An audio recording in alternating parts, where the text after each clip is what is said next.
orang muslim pengajian ya. Pengajian juga didirikan oleh bapak saya juga kebetulan kayak gitu. Jadi latar belakang saya backgroundnya kalau sekolah saya SMA ya, SMP SMA itu aja saya gimana nih, saya ngerasa bener nih Tuhan Yesus adalah Tuhan yang hidup, beneran nih itu bener-bener Tuhan loh kayak gitu. Jadi karena nggak terlalu jauh kan antara Terminal Pinang Ranti sama Mall Tamini Square ini, jadi gerejanya ini ada di Mall Tamini Square paling atas. Jadi saya ada satu kerinduan, saya pengen berdoa nih dalam gereja gitu kan, karena saat itu saya tahu orang Kristen ini hanya bisa berdoa di dalam gereja.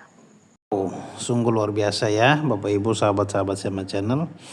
Dua kesaksian dari muslimah cantik yang menyatakan imannya percaya kepada Tuhan Yesus, bahwa Tuhan Yesus adalah Allah yang hidup yang patut menerima pujian dan sembah. Sungguh luar biasa perjalanan iman mereka hingga sampai mereka menyatakan iman seperti itu tidak mudah, saudara. Mereka itu dididik di keluarga yang sangat taat, keluarga yang punya tokoh-tokoh agama, namun pada akhirnya mereka dipilih Tuhan untuk menjadi saksi, untuk membawa kabar baik Injil kepada banyak jiwa lagi. Ya, mereka bersaksi di sini. Semoga Bapak Ibu, sahabat-sahabat Sema Channel yang menyaksikan dapat diberkati dan juga mau jadi berkat bagi orang-orang di sekeliling kita. Ceritakan bahwa Yesus adalah Allah yang hidup. Yesus datang memberikan pengampunan, kedamaian bagi orang-orang yang berdosa yang datang kepadanya. Untuk selengkapnya langsung saja mari kita saksikan kesaksian dua murtadin berikut ini. Kalau bisa dikilas balik gimana kesaksian saya, mungkin ada yang belum nonton atau ada yang sudah menonton, jadi tidak ada salahnya jika saya menceritakan kembali tentang begitu hebatnya, begitu besarnya kuasa Tuhan Yesus di hidup saya. Sebelumnya memang benar ayah saya merupakan seorang ustadz. Saya lahir sebagai seorang muslim. Jadi beberapa waktu lalu, kenapa saya bisa menerima Tuhan Yesus sebagai Tuhan dan Juru Selamat saya diawali dengan sebuah pergumulan. Singkatnya, pergumulan tentang Tuhan siapa yang benar, itu dia yang akan datang. Jadi setelah pergumulan itu mulailah tanda-tanda mimpi-mimpi yang saya alami. Saya mimpi sebanyak 5 kali. Yang pertama itu saya berada di sebuah rumah sakit, jadi mama saya sakit. Di samping mama saya ini ada anak kecil sakit juga, sedang sekarat bisa dibilang. Jadi karena papa saya ustadz, papa saya suruh, papa tolong doakan anak ini gitu kan. Lalu setelah didoakan, anak ini tidak sembuh. Kemudian anak ini tuh bangun, lalu anak ini bilang, tolong taruh tangan kalian di atas kepala saya gitu kan. Kita semua lalu taruh tangan kita di atas kepala anak kecil ini. Itu puji Tuhan, anak kecil ini sembuh. Lalu berikutnya saya ke arah kamar mandi belakang rumah sakit. Itu ada seorang laki-laki tinggi besar. Lalu laki-laki ini bilang peluk saya gitu kan. Kenapa saya bisa bilang tinggi besar? Karena ketika saya peluk itu saya sekitar pinggangnya, tapi saya tidak bisa melihat, saya tidak tahu itu siapa kan. Pas saya menengok ke atas, itu saya tidak melihat wajahnya. Sudah itu saya keluar lewat pintu rumah sakit ini, ke belakang itu saya menemukan kayak padang rumput, bisa bilang taman padang rumput lah itu. Pokoknya indah sekali itu taman. Jadi warna tamannya ini saya tidak pernah melihat di dunia ini, entah itu putih, abu-abu atau perak kah. Itu benar-benar indah sekali taman tersebut. Saya berjalan di atas taman, saya ke arah jembatan, lalu di jembatan itu saya tiba-tiba ingin berfoto. Setelah berfoto, lalu saya lupa saya tidak bawa HP gitu. Saya terbangun dari mimpi. Lalu mimpi kedua saya, kilas balik aja ini ya, soalnya sebelumnya saya sudah pernah kesaksian. Mimpi kedua saya itu saya sama mendatangi Rain ke kosannya Rain. Jadi kosannya itu ada di samping masjid. Lalu karena Rain ini nggak sanggup bayar, diusirlah sama pemilik masjidnya ini. Lalu saya di sana, saya saat itu berpikir, loh, kok pemilik masjid bisa mengusir orang yang tidak mampu bayar? Bukankah Islam itu penuh dengan kasih gitu kan? Tapi sudah, akhirnya kami terima keputusan pemilik masjid ini. Akhirnya kami keluar dari kos-kosan tersebut, kami turun. Sudah, singkatnya mimpi ketiga itu saudara-saudara sekalian, mimpi yang saya alami ini sebelumnya tidak turut-turut ya, berturut-turut dari hari ke hari, tidak. Jadi mimpi ketiga ini saya berada di sebuah masjid, saya ingin sholat saat itu, sholat berjamaah. Saya masuk ke dalam syaf barisan sholat. Nah, di tengah-tengah kami ini ada seorang laki-laki kayak semacam tim penilai seperti itu. Lalu sebelum kita sholat, laki-laki ini bilang, kalian semua salah, kalian harus mundur ke belakang 6 langkah. Otomatis imam masjidnya ini tuh mundur, jadi kita semua tidak jadi sholat. Nah, mulai dari situ saya berpikir, memang sih mimpi itu kan kita tidak tahu ya. Pada saat itu saya tidak tahu kenapa sih kita bisa terjadi mimpi gitu. Yang saya tahu, kita mimpi itu karena memikirkan hal tersebut sebelum tidur, makanya terjadilah mimpi. Jadi saat itu saya tidak mengetahui ilmu pasti tentang kenapa sih kita bisa bermimpi kayak gitu. Ceritanya kan hari ini seseorang yang bergumul sama saya tentang Tuhan siapa yang benar, itu Tuhan yang benar adalah Tuhan yang akan datang nantinya. Saya takut setengah mati karena basic saya Muslim. Jadi ini kenapa sih saya mimpi seperti ini? Apakah ada hubungannya dengan pergumulan doa saya sebelumnya, atau memang hanya bunga tidur saja? Jadi saya menguji kenapa saya bisa memimpikan hal tersebut. Jadi saya memutuskan untuk lost komunikasi sama Rain ini. Setelah lost komunikasi, inilah saudara-saudara sekalian, mimpi keempat saya yang sangat luar biasa. Saya memimpikan Tuhan datang kepada saya diajak sama Rin ke sebuah rumah. Lalu Rin bilang sama saya, perkenalkan ini Tuhan Yesus. Saya menjabat tangan Tuhan, saya menangis di situ. Saya tidak tahu saya menangis itu karena apa. Saya merasakan hal senang, sedih, bahagia, suka, duka, itu semua campuran. Itu tidak pernah saya rasakan sebelumnya. Lalu habis itu Tuhan mengajak saya mundur ke belakang. Tuhan melihat saya dengan mata berkaca-kaca dan senyum. Lalu Tuhan mengajak saya untuk melihat ke arah luar jendela. Nah, di luar jendela ini ada sekelompok orang-orang berpakaian peci putih gitu kan. Otomatis bisa kita bilang dengan seorang Muslim gitu kan. Lalu Tuhan Yesus bilang saat itu mereka salah, Tuhan Yesus gitu kan. Tapi saya saat itu tidak tanya kenapa bisa salah. Situ sudah. Lalu kemudian muncullah seorang wanita melihat saya bersama Tuhan Yesus nih. Saya takut setengah mati tuh. Saya di mimpi saya itu saya nggak kenal gitu sama wanita tersebut, tapi saya yakin wanita ini nih ada di sekeliling saya gitu kan, karena saya bersama Tuhan. Jadi saya takut, saya langsung memalingkan wajah saya ke sisi jendela tuh agar tidak terlihat. Lalu tiba-tiba di hati saya berbicara kayak, kenapa kamu harus takut gitu kan, sedangkan di samping kamu nih ada seseorang yang berpakaian sama dengan kamu gitu. Karena bukan karena Tuhan Yesus, bukan, karena kita sama-sama di mimpi saya itu sama-sama di baju putih. Jadi saya memberanikan diri langsung memperlihatkan wajah saya kepada wanita tersebut. Lalu wanita tersebut melirik saya kayak sinis kayak gitu kan. Sudah habis itu Tuhan Yesus ke arah ruang tamu. Saya membuat kopi saya buat 2 gelas, setengahnya saya minum. Terus di dapur itu ada rotinya itu kawan-kawan kayak kayak buluk gitu, tapi enak dimakan. Itu saya habiskan, itu makan semua kan. Lalu saya bawa ke depan ke arah Tuhan Yesus pergi. Saya duduk, itu berubah. Lalu ketika mau minum, Tuhan Yesus berubah jadi mantan mertua saya. Lalu Tuhan Yesus berubah lagi, mantan mertua saya menjadi Tuhan Yesus berubah lagi jadi mantan mertua saya. Lalu kemudian datanglah mantan suami saya di mimpi saya. Mimpi keempat saya berakhir di situ. Di saat saya terbangun, saat itu saya langsung menangis. Saya bingung setengah mati, tapi saya bilang sama Rin, saya mimpi hal seperti ini.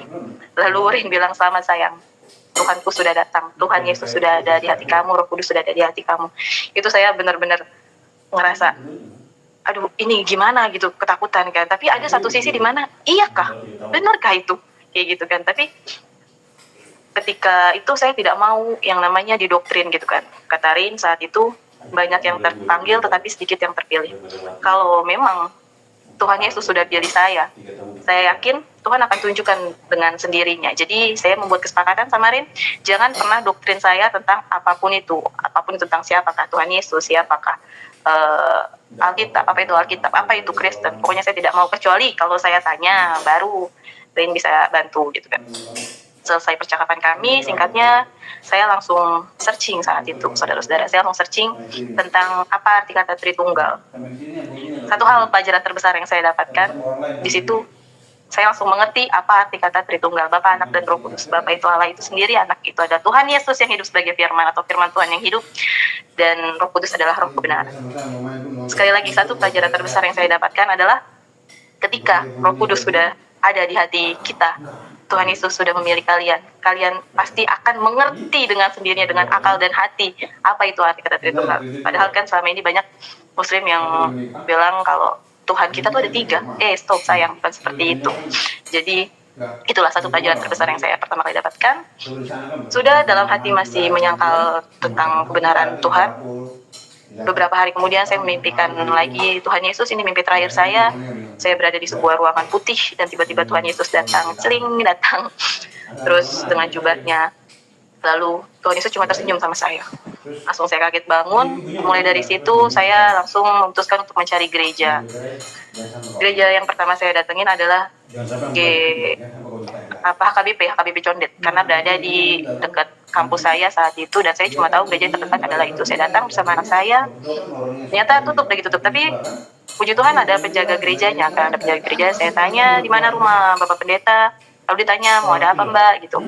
Enggak, saya cuma pengen ketemu sama Bapak Pendeta. Nah sebelumnya itu saya sudah tanya sama Rin, dan Rin bilang di mana ada gereja pasti di situ ada rumah seorang pendeta gitu kan. Makanya saya mau tanya sama Bapak Pendeta ini tentang kenapa sih saya bisa memimpikan hal ini gitu kan.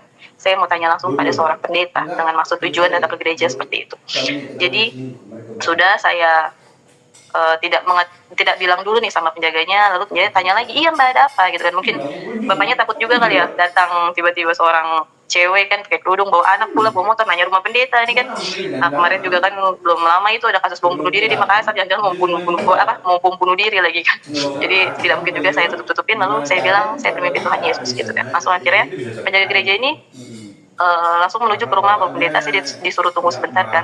Tidak lama penjaga gereja datang, beliau menyuruh saya masuk ke dalam gereja, lalu bercerita, beliau menanyakan kenapa bisa mimpi seperti itu. Kami bercerita sekitar 10 menit, lalu beliau bilang sama saya seperti ini, Mbak, rambut boleh sama hitam, tetapi hati orang tidak ada yang tahu. Pendeta boleh sama-sama pendeta, tetapi tidak semua pendeta percaya tentang hal seperti ini.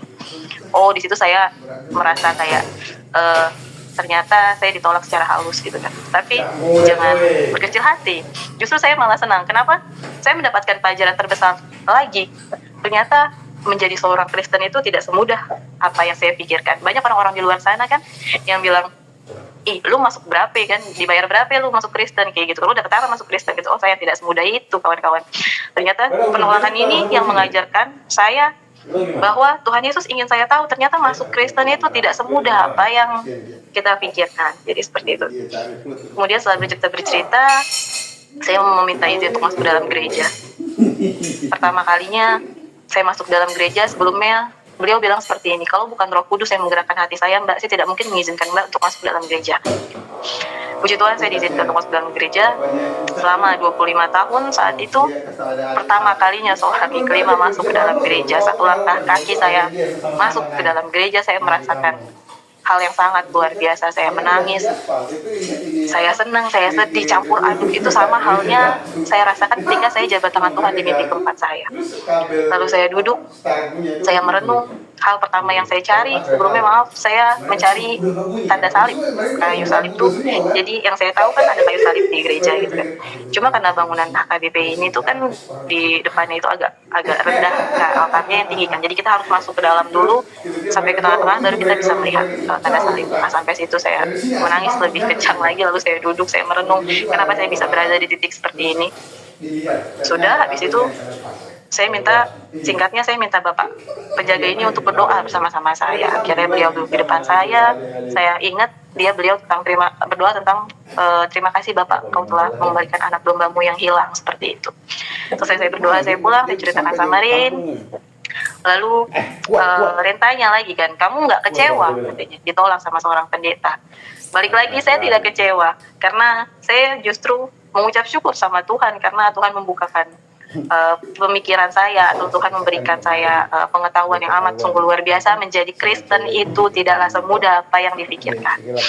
Jadi makin kesini saya makin tertarik sama Tuhan, seperti ingin tahu lebih dalam lagi, dan saya makin ingin cari tahu tentang apa sih arti mimpi saya ini. Akhirnya saya cari-cari searching gereja-gereja terdekat yang buka kan, karena Jakarta saat itu COVID kan, jadi ada gereja-gereja yang buka dengan jam-jam tertentu. Akhirnya saya searching, saya dapatlah gereja GBI Tamini Square.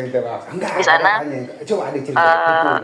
sebelum ke gereja ini, saya kan punya anak laki-laki umur 4 tahun, dan untuk keluar rumah pun merupakan hal yang sulit gitu kan, apalagi pagi-pagi. Jadi sebelum ke gereja ini, saya berdoa sama Tuhan. Saya bilang sama Tuhan, Tuhan, jika Kau izinkan saya untuk datang dan menemukan apa yang saya cari di gereja ini, Tuhan tolong permudah. Setelah selesai berdoa, akhirnya tiba hari Minggu, dan saat itu saya memilih jam ibadah itu sekitar jam 10. Lalu saya turun, saya takut nih ya pas turun ditanya sama papa kan, mau kemana lu gitu kan. Akhirnya tiba-tiba mungkin atas kehendak kuasa Tuhan, mujizat Tuhan, saya tidak ditanya sama orang tua saya gas motor, langsung anak saya juga belum bangun. Sampailah cerita singkatnya ke gereja ini.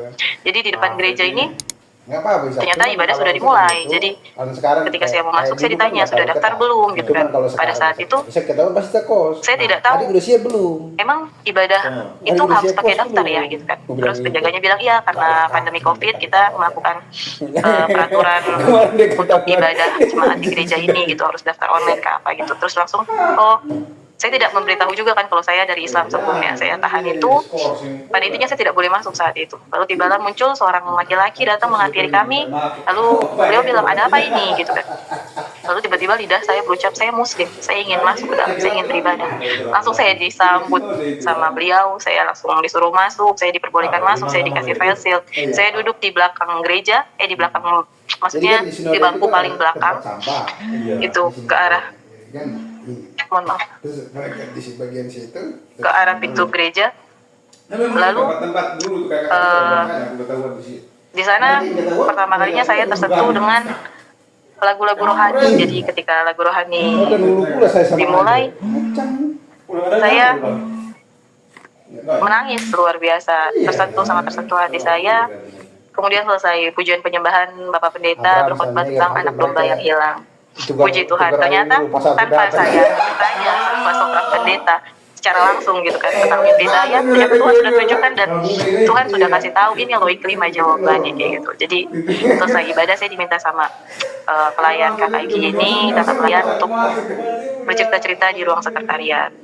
Ketika kita bercerita itu Kakak Igi bilang, Tuhan Yesus nih apa singkatnya aja intinya disalib untuk menebus dosa manusia, seperti itu. Oh, berarti saya teringat dengan mimpi saya sebelumnya di saat saya menjabat tangan Tuhan. Saya merasakan hal senang, suka, duka yang luar biasa. Itulah, Tuhan mau Iklima tuh ngerasain bagaimana prosesnya Tuhan ketika disalib. Kasih sayangnya Tuhan kepada umat manusia sehingga Tuhan mau disalib menebus dosa manusia tersebut kan. Sungguh luar biasa. Lalu karena di mana GBI ini ada bahasa lo, cerita selesai. Akhirnya kan kita di ruang sekretariat tuh ada 4 orang. Jadi saya, Kakak Gi, Kakak Naomi, sama seorang laki-laki nih. Nah, saya pikir kan karena GBI ini kebanyakan pendetanya mungkin masih muda, saya pikir ini sama kayak pelayan-pelayan biasa. Ternyata itu adalah seorang pendeta. Lalu Kakak Gi meminta beliau untuk mendoakan saya diminta doa untuk pengakuan iman. Jadi tangan saya disuruh di dada seperti ini.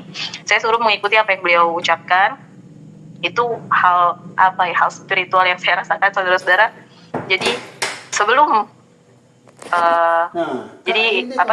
posisinya ketika saya habis menangis kan, itu kan rasanya tuh pusing ya, otomatis konsentrasi juga berkurang.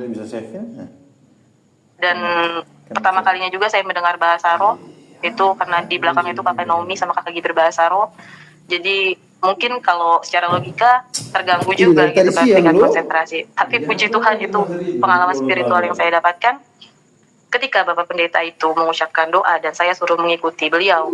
Itu saya dengan cepat, dengan lantang saya mengikutinya. Bahkan sebelum beliau itu tutup mulut nih, maksudnya selesai mengucapkan, saya sudah tahu apa yang mau beliau ucapkan itu. Haleluya, puji Tuhan.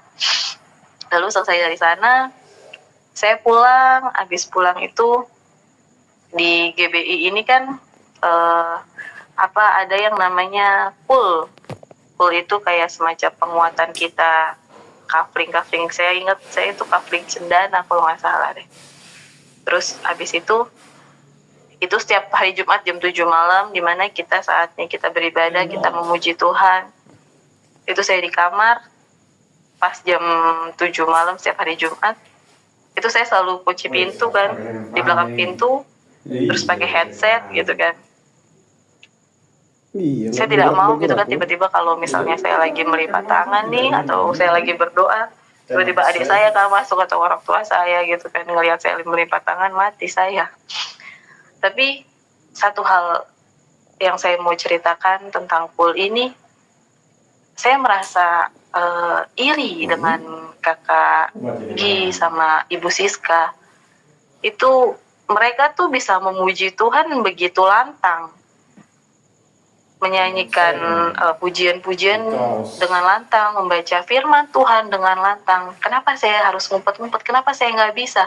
Saya bilang sama Tuhan, Tuhan, kapan ya saya bisa seperti mereka? Terus ada satu kerinduan saya tentang memuliakan nama Tuhan seperti mereka. Jadi itu merupakan salah satu doa saya juga. Sudah habis itu muncullah mukjizat-mukjizat Tuhan yang saya alami. Di antaranya saya waktu itu ingin mencari buku bekas untuk kuliah saya kan. Itu ada di toko, itu ada di depan Terminal Pinang Ranti, tetapi pas saya datang tuh ternyata sudah digusur gitu kan. Di situ saya cari, searching, dapatlah banner gitu. Di banner itu ada nomor pemiliknya, lalu saya hubungi beliau, dikasih alamatnya, saya cari lewat Google Maps. Saat itu saya tidak punya paket data, saya hafal, saya tahu jalan itu dan saya hafal. Tetapi pada saat sampai di jalanan di lokasi tersebut, itu banyak banget gang, dan saya sudah tanya sana sini kanan kiri, itu tidak ada yang tahu gitu kan, karena beliau ini ngontrak, jadi bukan rumah asli. Lalu saya satu lagi, saya itu saudara-saudara paling senang yang namanya menantang Tuhan. Sebelum saya menerima Tuhan Yesus, sebelum saya dibaptis, saya paling senang namanya menantang Tuhan.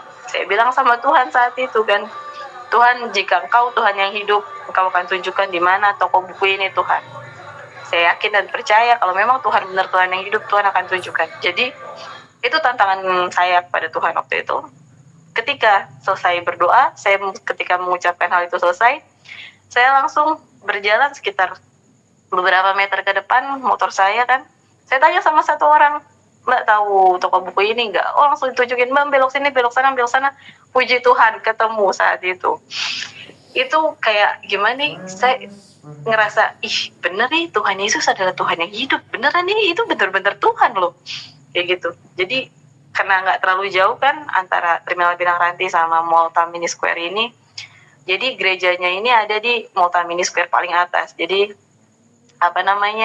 saya ada satu kerinduan, saya pengen berdoa nih dalam gereja gitu kan, karena saat itu saya tahu orang Kristen ini hanya bisa berdoa di dalam gereja yang saya tahu. Jadi kayak pengen juga lah datang ke rumah Tuhan kan. Saya naik ke sebelum saya naik ke atas itu saya ingin mencari kalung salib itu, karena saya tidak pernah bisa saat itu, saya tidak berani untuk mempunyai Alkitab di rumah karena takut ketahuan juga. Saya punya hanya Alkitab online di HP. Jadi saya berdoa sama Tuhan pas masuk mall itu, Tuhan saya pengen kalung salib deh, saya bilang kan. Saya pengen punya satu benda di mana saya bisa menguatkan iman saya kepada Tuhan gitu. Akhirnya saya cari, saya sudah keliling mall itu nggak dapet gitu kan. Terus mukjizat kedua Tuhan atau kuasa Tuhan kedua yang saya alami itu adalah ketika saya menantang Tuhan sekali lagi di dalam mall itu, saudara-saudara. Saya menantang, kata saya gini, karena saya udah capek muter-muter nggak dapet kan. Terus saya berdoa sama Tuhan, Tuhan saya pengen deh punya satu benda yang bisa menguatkan saya sama Tuhan. Saya pengen punya kalung salib Tuhan gitu kan. Amin, saya tantang Tuhan, jika Engkau Tuhan yang hidup, Tuhan, saya percaya tahu Tuhan akan memberikan saya kalung ini. Dan saya berdoa, jadi posisinya saya berdoa di hook, di ujung ruko. Itu saya cuma muter satu ruko, muter begini saja nih, itu ketemu satu penjual aksesoris. Memang kalung saya ini bukan kalung emas, tapi sangat berharga untuk saya. Itu saya tanya sama penjualnya, Mbak, ada kalung salib gitu? Ada Mbak, tinggal satu, kata dia, tapi yang kecil. Itu memang yang saya cari Mbak, gitu. Akhirnya puji Tuhan, saya ketemu kalung itu, saya beli, langsung saya naik ke atas. Itu pas saya di depan lift itu kan bisa kelihatan kan langsung ke depan gereja. Jadi pas saya nyampe depan lift itu, keluar dari lift itu penjaga gerejanya baru ngebuka gereja. Jadi puji Tuhan, Tuhan sudah atur sedemikian rupa waktu untuk Iklima tuh bisa berdoa di dalam gereja. Andai kata Iklima telat kecepatan. Andai kata Iklima kecepatan 5 menit saja, Iklima pasti akan kecewa karena tidak bisa berdoa di dalam gereja tuh karena gereja masih tutup. Tapi Tuhan sudah atur waktu sedemikian rupa agar Iklima bisa berdoa di rumah Tuhan yang kudus. Amin, haleluya. Akhirnya Iklima masuk ke dalam gereja, saya minta izin, saya berdoa di dalam gereja itu, saya menyerahkan seluruh hidup saya sama Tuhan. Tuhan, saya tidak tahu saat itu cara berdoa, maksudnya memang Tuhan tuh tidak suka yang bertele-tele gitu kan. Tuhan suka yang langsung to the point. Saya cuma diajarkan saat itu, Tuhan, kau sesungguhnya tahu apa isi hatiku Tuhan, gitu. Saya menangis, saya takut, jujur saya takut kalau orang tua saya tahu bagaimana, nasib saya bagaimana gitu. Saya serahkan semua sama Tuhan di gereja itu. Akhirnya saya pulang. Lalu ceritanya lagi, sudah saya pulang, saya diperhadapkan dengan penawaran untuk baptis gitu kan. Baptis setelah saya mengalami kuasa Tuhan yang begitu besar. Jadi ini hanya beberapa saja secara besar saya kilas kembali. Saya ditawarin untuk baptis. Saya berdoa sama Tuhan, Tuhan, saya baru kenal Tuhan tuh beberapa minggu saja, saya bilang kan, apakah secepat ini Tuhan gitu. Lalu saya juga berpikir mukjizat yang sudah saya alami atau kuasa Tuhan yang sudah saya alami itu sungguh luar biasa gitu kan. Akhirnya saya serahkan sama Tuhan dengan keterbatasan saya saat itu. Puji Tuhan, saya dibaptis itu pada tanggal 27 Maret 2021. Jadi ketika dibaptis itu nama saya dipanggil, saya masuk ke dalam kolam. Saat itu saya masih ingat Bapak Pendeta Budi, kalau nggak salah Bapak Pendeta Budi yang baptis saya dalam nama Bapa, Anak, dan Roh Kudus. Saya dibaptis selam. Itu saya merasakan kayak kegembiraan yang sungguh luar biasa. Ketika saya naik dari kolam, saya langsung ambil sikap duduk. 4 doa yang saya doakan saat itu. Doa pertama itu untuk orang tua saya, yang kedua itu untuk anak saya, yang ketiga itu untuk orang tuanya Rain, yang keempat itu untuk Rain sendiri, pekerjaannya Rain sendiri. Dan puji Tuhan, haleluya, keempat doa setelah saya baptis itu Tuhan sudah jawab semua, saudara-saudara. Amin. Jadi setelah baptis ini saya diperhadapkan dengan memikul salib Tuhan, sungguh luar biasa. Ujian, tantangan, cobaan, masalah-masalah yang saya hadapi ketika selesai dibaptis. Sebelum dibaptis, Tuhan sangat baik kan sama saya, kayak apa yang saya minta pasti Tuhan kasih, apa yang saya mau Tuhan pasti kasih, apa yang saya tantang Tuhan akan buktikan. Tetapi ketika selesai dibaptis, ini Tuhan uji, benar-benar menguji saya. Ini iman saya benar-benar nggak sama Tuhan nih? Apakah hanya sekedar iman-iman yang biasa saja, atau memang saya benar-benar ingin mengikuti Tuhan gitu kan? Karena di Alkitab disebutkan, jika engkau ingin mengikuti aku, kau harus memikul salibku dan mengikut aku. Memikul salib ini sungguh berat, saudara-saudara. Jadi pada intinya, di akhir cerita perjalanan saya ketahuan itu bulan puasa, saat bulan puasa. Jadi perempuan yang ada di mimpi saya itu adalah orang yang ngasih tahu ke orang tua saya. Jadi saya ada buat video di media sosial itu dengan kata-kata jalan-jalan ke kota Kudus, aku tuntun kau ke jalan Kristus kalau nggak salah, itu saya masih ingat. Itu ditemukan sama saudara saya dan sudah saya kirim ke WhatsApp keluarga. Akhirnya ketahuan lah, mama saya tanya, lu Kristen, kata dia gitu kan. Ketika saya sudah dibaptis, saya takut untuk menyangkal Tuhan. Saya bilang, apaan sih, itu cuma video saja. Tapi saya tidak menyangkal kayak, enggak gitu, enggak. Bilang cuma video saja gitu. Saya takut menyangkal Tuhan saat itu. Kira saya masuk kamar, saya berdoa sama Tuhan, Tuhan, lembutkanlah hati orang tua saya, Tuhan. Saya takut kan di kamar diapain, saya tidak tahu itulah. Akhirnya bapak saya pulang dari sholat raweh, bapak saya marah-marah, naik ke atas. Saya takut bapak saya marah-marah, maksudnya. Bapak saya naik ke atas, saya dipanggil, saya tidak mau, bapak saya naik. Itu benar-benar hati saya tenang, tapi mulut saya terkunci kayak gitu. Bapak saya bilang, nggak boleh kak, jadi gitu kan, itu bukan Tuhan segala macam, benar Kristen atau gitulah, pokoknya pertanyaan-pertanyaan seperti itu. Lalu saya dalam hati cuma mengucap satu doa, Tuhan ampuni mereka Tuhan, sesungguhnya mereka tidak tahu apa yang mereka perbuat Tuhan. Cukup mengucap itu saja. Jadi saya tidak mau orang tua saya kena karma Tuhan kan. Sudah akhirnya saya diproses ini sekitar 1 minggu, saudara-saudara, diproses mengikut Tuhan sekitar 1 minggu.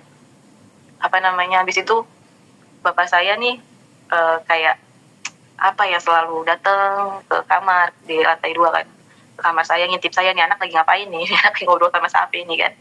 Habis itu sudah saya ngerasa kayak saya nggak bisa begini terus, saya harus buat pengakuan iman sama orang tua saya harus mengakui Tuhan gitu kan, saya ingin merdeka.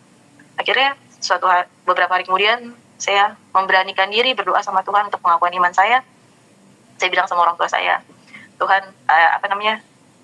Bapak waktu itu mau berangkat terawih, terus sebelum itu saya duduk di tangga, terus saya bilang sama Bapak, Bapak saya ingin ngomong gitu kan, kata Bapak, iya mau ngomong apa kak? Aku Kristen, saya Kristen. Bapak kaget sama mama kan, hah? Jangan aneh-aneh kak, hancur kak, jangan aneh-aneh kak gitu. Apa kata orang kak, Bapak Ustadz, kata dia gitu, masa aku Kristen, jangan aneh, sudah kak, jangan ya. Enggak pak, kata dia itu, saya benar Kristen, saya sudah dibaptis, saya bilang kan. Itu sebenarnya dalam hati saya takut setengah mati, tapi saya yakin itu ada Roh Kudus di dalam hati saya, Roh Kudus yang menggerakkan tutur kata saya, ucapan saya, dan Roh Kudus juga menenangkan hati orang tua saya. Jadi orang tua saya tidak marah-marah, saya cuma bilang jangan kak. Jadi gitu. Sudah akhirnya bapak saya pergi terawih. Itu memang saat jadwal bapak saya untuk jadi imam kan. Mama saya datang nih, mama saya bilang, itu lu bukan Tuhan, kata dia, itu nabi gitu kan. Terus saya cuma bilang, itu Tuhan mah, kata dia, bukan tuh nabi. Terus saya tidak mau meladeni mama saya kan, saya takut mama saya kena karma Tuhan. Akhirnya saya langsung masuk kamar dan saya minta maaf sama Tuhan, kayak Tuhan ampuni mereka Tuhan, sesungguhnya mereka tidak tahu apa yang mereka perbuat. Sudah, saya tidak mau melanjutkan perdebatan itu. Saya diproses lagi. Orang tua saya saat itu mau ke Cianjur, mau panen alpukat. Jadi saya sempat berpikir kalau ini apakah waktunya Tuhan ya, apakah cerita saya sama seperti Rasul Paulus yang pintu penjara terbuka kan. Jadi apakah saya harus kabur saat itu? Karena yang saya tahu, apa yang ada di Alkitab itu, kamu harus, terang dan gelap itu tidak bisa bersatu gitu kan. Kamu harus meninggalkan orang tua kamu, saudara laki-laki kamu, saudara perempuan kamu, anak laki-laki kamu, anak perempuan kamu. Itu yang terberat adalah anak. Karena satu doa yang tidak pernah putus-putus saya panjatkan sama Tuhan, Tuhan, jika waktunya Tuhan nanti terjadi, saya cuma minta satu, Tuhan, jangan pisahkan saya dari anak saya. Akhirnya dalam sisi kemanusiaan saya, seorang ibu, saya tahu jika nanti waktunya Tuhan, pasti saya akan dipisahkan sama anak saya. Sisi manusia saya harus kabur saat itu kan, saya tidak mau dipisahkan sama anak saya, tetapi Roh Kudus itu tertib. Roh Kudus mau saya mengikuti apa yang Tuhan inginkan, bukan atas kehendak saya pribadi. Jadi Iklima, kamu harus menyerahkan seluruhnya sama Tuhan, ikuti saja alur Tuhan gitu kan. Sudah akhirnya saya tidak jadi kabur, saya tetap stay di rumah, saya tetap bertahan di rumah dengan maksud ingin membuktikan bahwa saya menjadi Kristen ini menjadi pribadi yang lebih baik lagi. Saya mengikuti Tuhan ini menjadi sosok Iklima yang lebih baik lagi. Karena ketika saya kabur, saya juga berpikir orang tua saya pasti akan menilai, ternyata lu ikut Tuhan atau jadi Kristen, lu jadi makin bandel, kabur begini gitu kan. Ternyata Kristen nih ngajarin yang nggak bener gitu kan. Saya nggak mau orang tua saya punya prasangka begitu. Jadi saya ikutin alur Tuhan. saya serahkan sama Tuhan. Di hari terakhir, hari dimana saya harus keluar dari rumah itu, anak saya ingin diajak sama ayah sama papa saya untuk ke masjid kan, karena COVID juga. Jadi anak saya pertama kalinya juga ke masjid. Mama naik ambil baju gamis anak saya ke dalam lemari, dan mama nemuin tas saya isi pakaian tuh saat itu, dan mama bilang, lu mau kabur dari rumah, jadi itu kabur, lu pergi sana gitu kan. Gue juga gak mau punya anak kafir kayak lu, katanya. Kenapa saya sudah menyiapkan tas, saudara-saudara sekalian? Karena saat itu saya percaya iman tanpa perbuatan adalah iman yang sia-sia. Jadi saya sudah siapkan semua surat penting saya, ijazah saya, baju anak saya saat itu, karena saya percaya waktu Tuhan itu akan terjadi dalam waktu dekat-dekat ini. Jadi sudah, akhirnya dimintalah adik saya untuk meruqyah saya. Singkatnya, adik saya diminta untuk meruqyah saya. Kebetulan adik saya juga lulusan seorang pesantren. Saya berdebat sama adik saya saat itu, dan saya tidak takut. Saya bilang, ayo berdebat. Dan saya telepon Rain saat itu. Saya ingin ada saksi yang mendengarkan perdebatan saya, karena saya yakin dan percaya ini adalah waktunya Tuhan gitu. Saya telepon Rain, tapi saya diamin gitu saja biar Rain dengar. Habis itu adik saya bilang, itu bukan Tuhan Kak, itu Nabi. Terus saya bilang, tunjukin di mana ayat Al-Quran yang menyatakan bahwa Nabi Isa itu diserupai sama Yudas, saya bilang kan. Di Al-Quran ada. Adik saya ambil langsung Al-Quran sama kitab-kitabnya. Dia bilang, ini Kak, sayang itu bukan Al-Quran, itu hadis, saya bilang kan. Kenapa? Katanya Al-Quran itu sebagai kitab penyempurna, tapi membutuhkan hadis dan istimewa ulama untuk menjelaskan itu semua. Sedangkan Alkitab tidak perlu, sayang. Alkitab ini kitab yang bisa menjawab dirinya sendiri, saya bilang. Habis itu adik saya bilang, ihdinas siratal mustaqim, tunjukilah kami jalan yang lurus gitu kan. Itu ada di Al-Fatihah kan.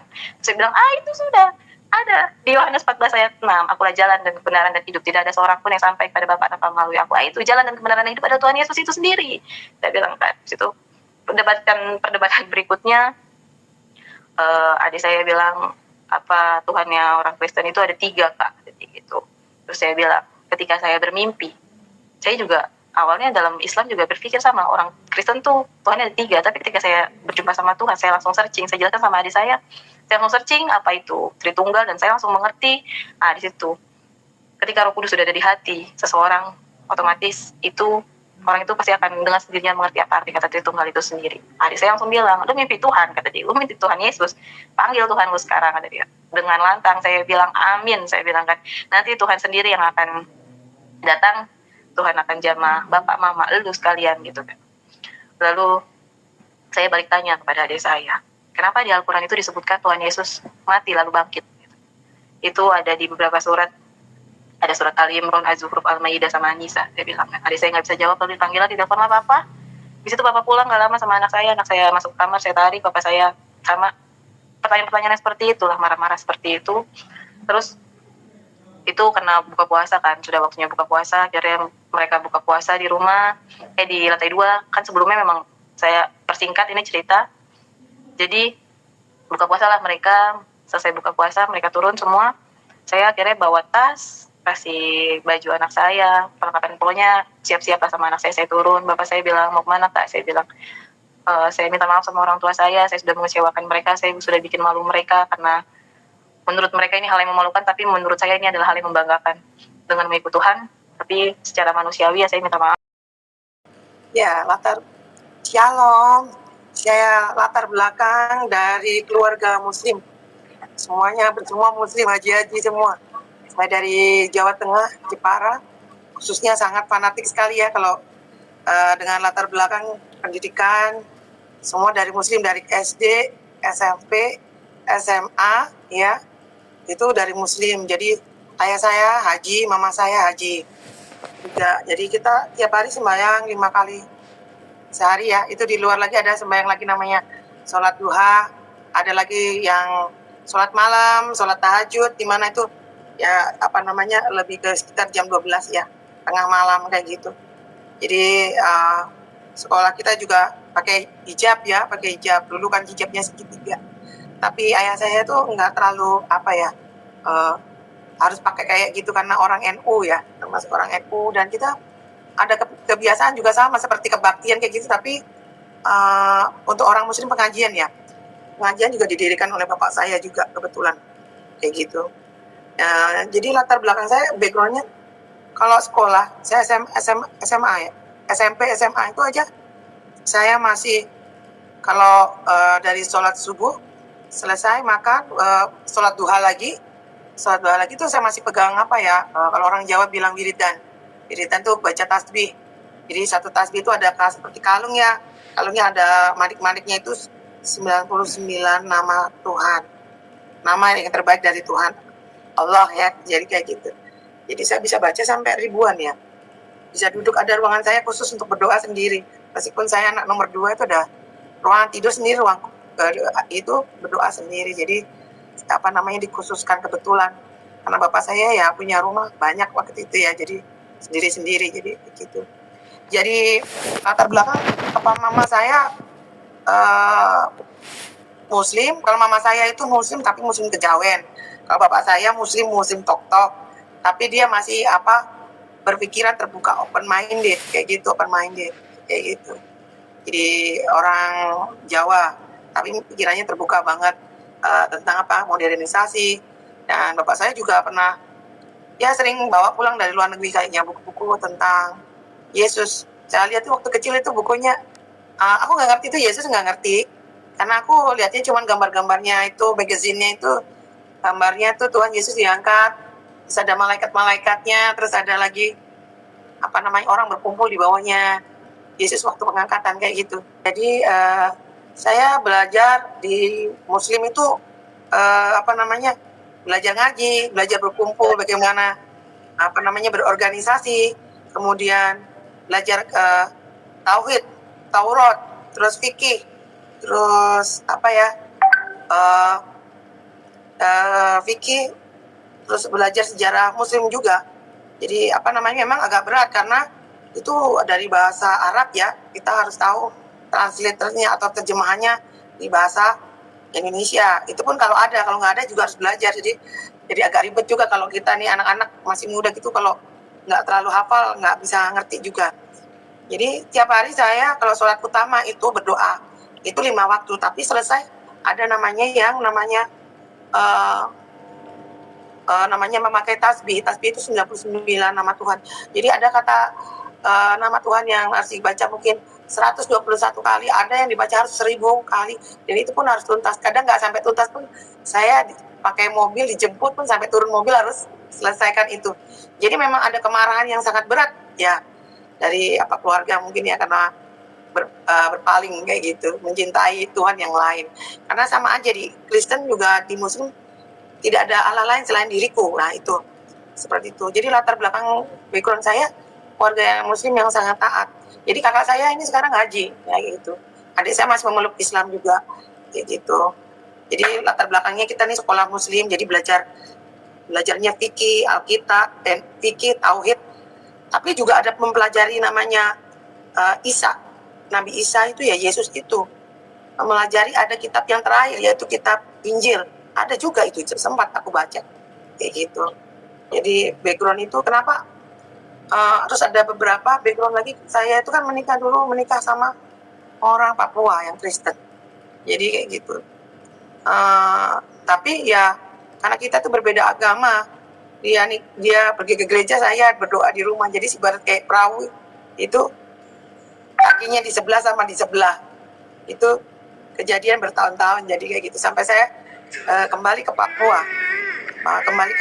Tahun 2000-an lah. Ya, tahun 2000-an itu kembali ke Papua. Dimana masa-masa itu Papua itu nggak seperti sekarang, masih gelap. Zamannya Presiden Abdurrahman Wahid sama wakilnya Ibu Megawati. Papua tuh gelap, nggak seperti kota-kota lain kayak gitu. Jadi toko aja cuma sedikit aja. Kita aja masuk hutan keluar hutan kayak gitu.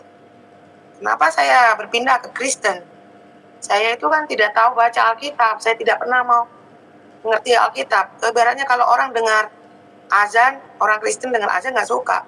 Saya kalau dengar orang nyanyi di gereja, saya nggak mau. Telinga saya tutup semua, saya kayak kepalaku sakit seperti begitu. Tidak mau dengar.